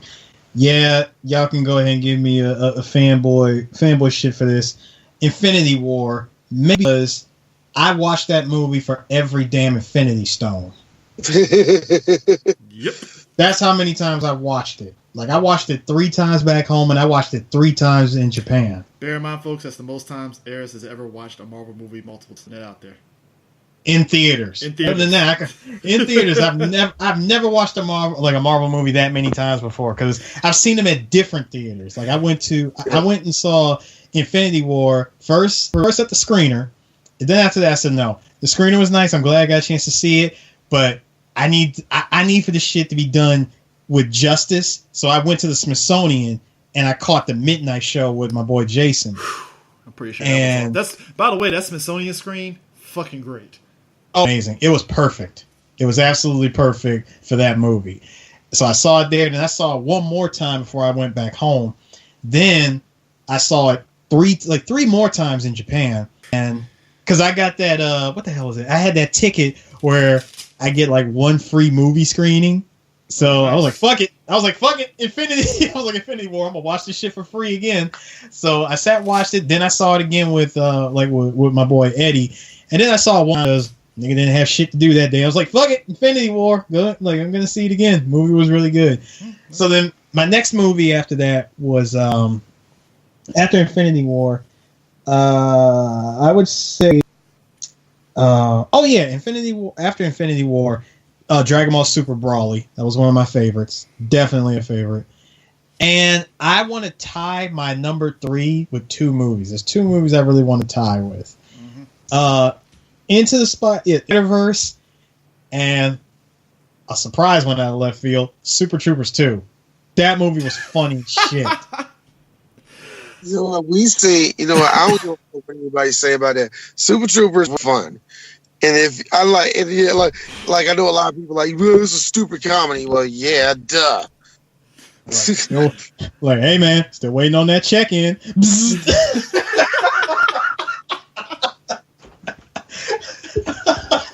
It's worth the price of admission alone just for Rob Lowe to play a fucking crazy ass Canadian.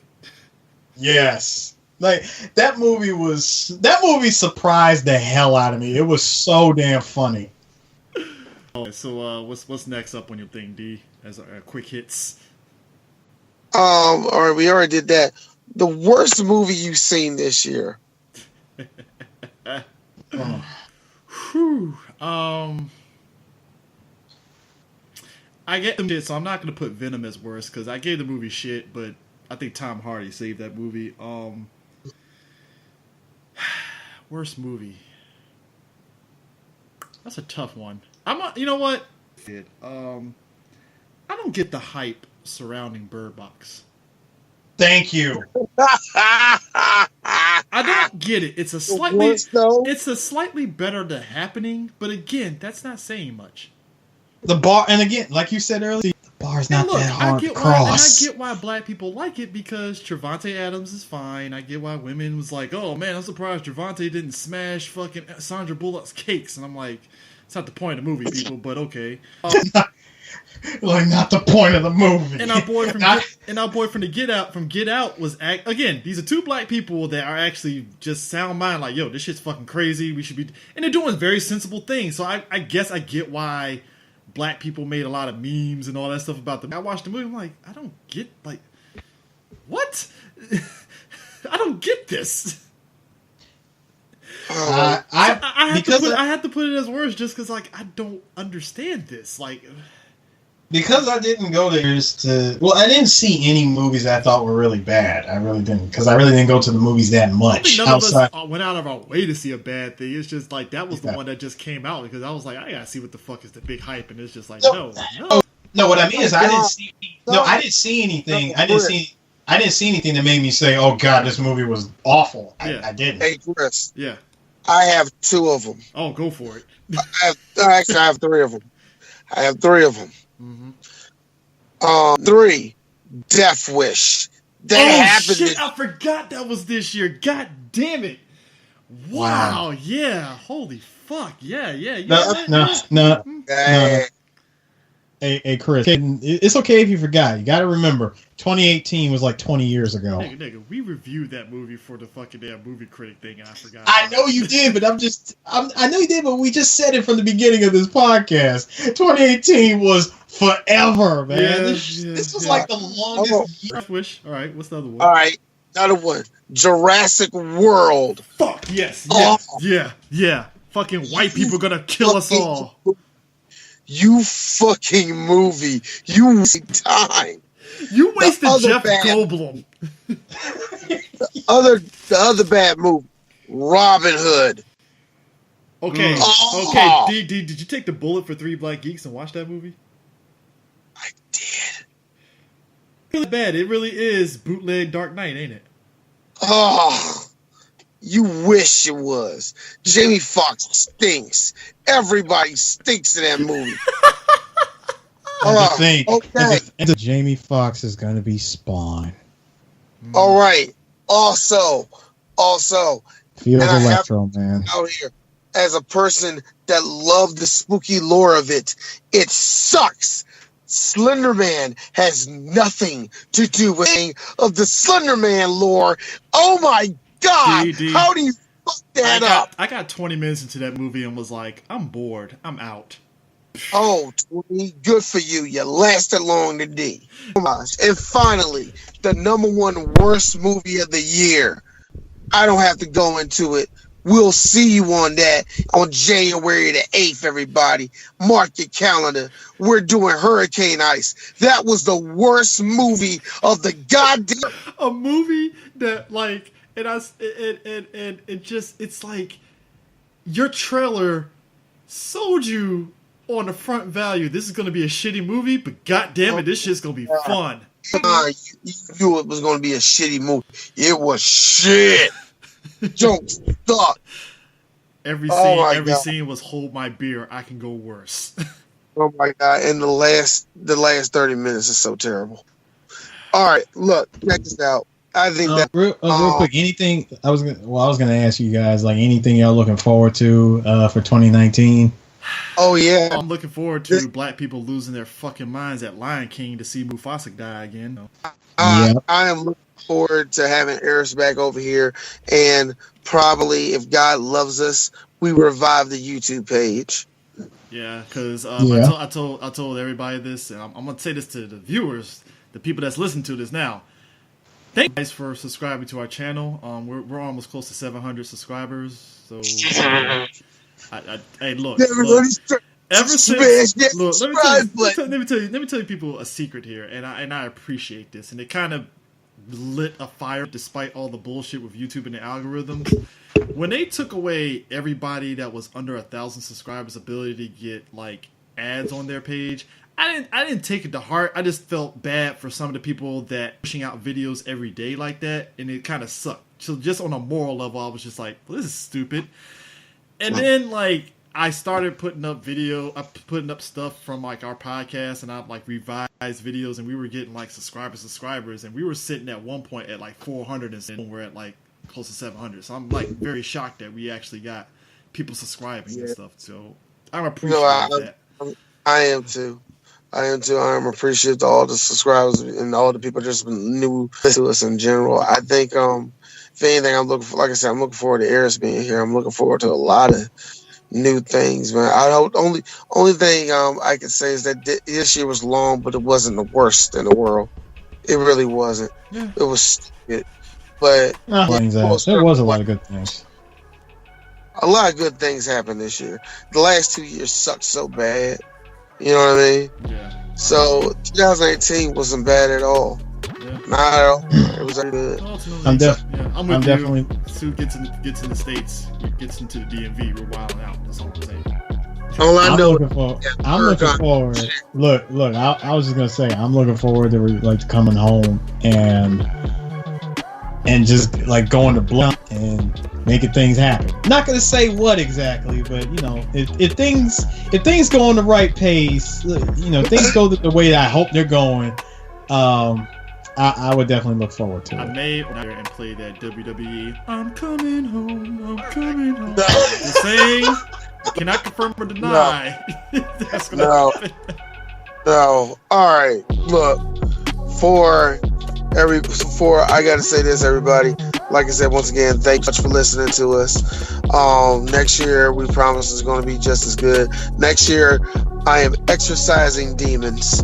We're going to do a lot of the podcasts. It's like y'all been trying to get us to do for a long time, and that means that Bam's going to be doing more Rocco. We had a really good Bam year, a very good one.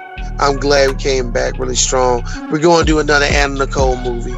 We got 2 hentais lined up. We're going to do more Rocco, and we're going to Red Brown, and the usual stuff. And now there's a lot of movies that we've been talking about doing for a long time, and I want to bring it out. I want to tell you, as we go on with the rest of that, it's all going to be shit that we should have been doing it a long time ago, or it's just a minute. Can I make a request? Since we're gonna be doing Red Brown stuff, can we do any Pierre Kirby movies? No, I can't find that. It's really shitty. Are you serious? None of the none of the ninja movies are on YouTube. Maybe, and I'm pretty sure they are. Actually, I said it. Godfrey Ho's shit is so I'm pretty sure it is on YouTube. I'm pretty sure it is, man. You know what? I'll think about it then. But anyways, that's our thoughts on 2018. This was fun. Yes.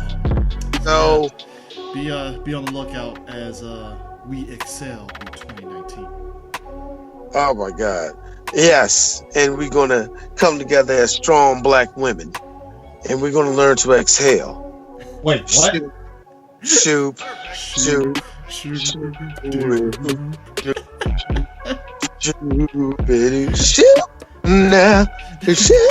Now. All you gotta do is sing. So I creep. Yeah. That soundtrack was rocking. Yeah, we do Wait and Exhale as our first podcast of the year. But I'd like to say once again, thank y'all for listening to Three Black Geeks. Have a happy new year. And if I was you, this New Year's Eve, everybody, condom, even if you're married. Peace out. Peace.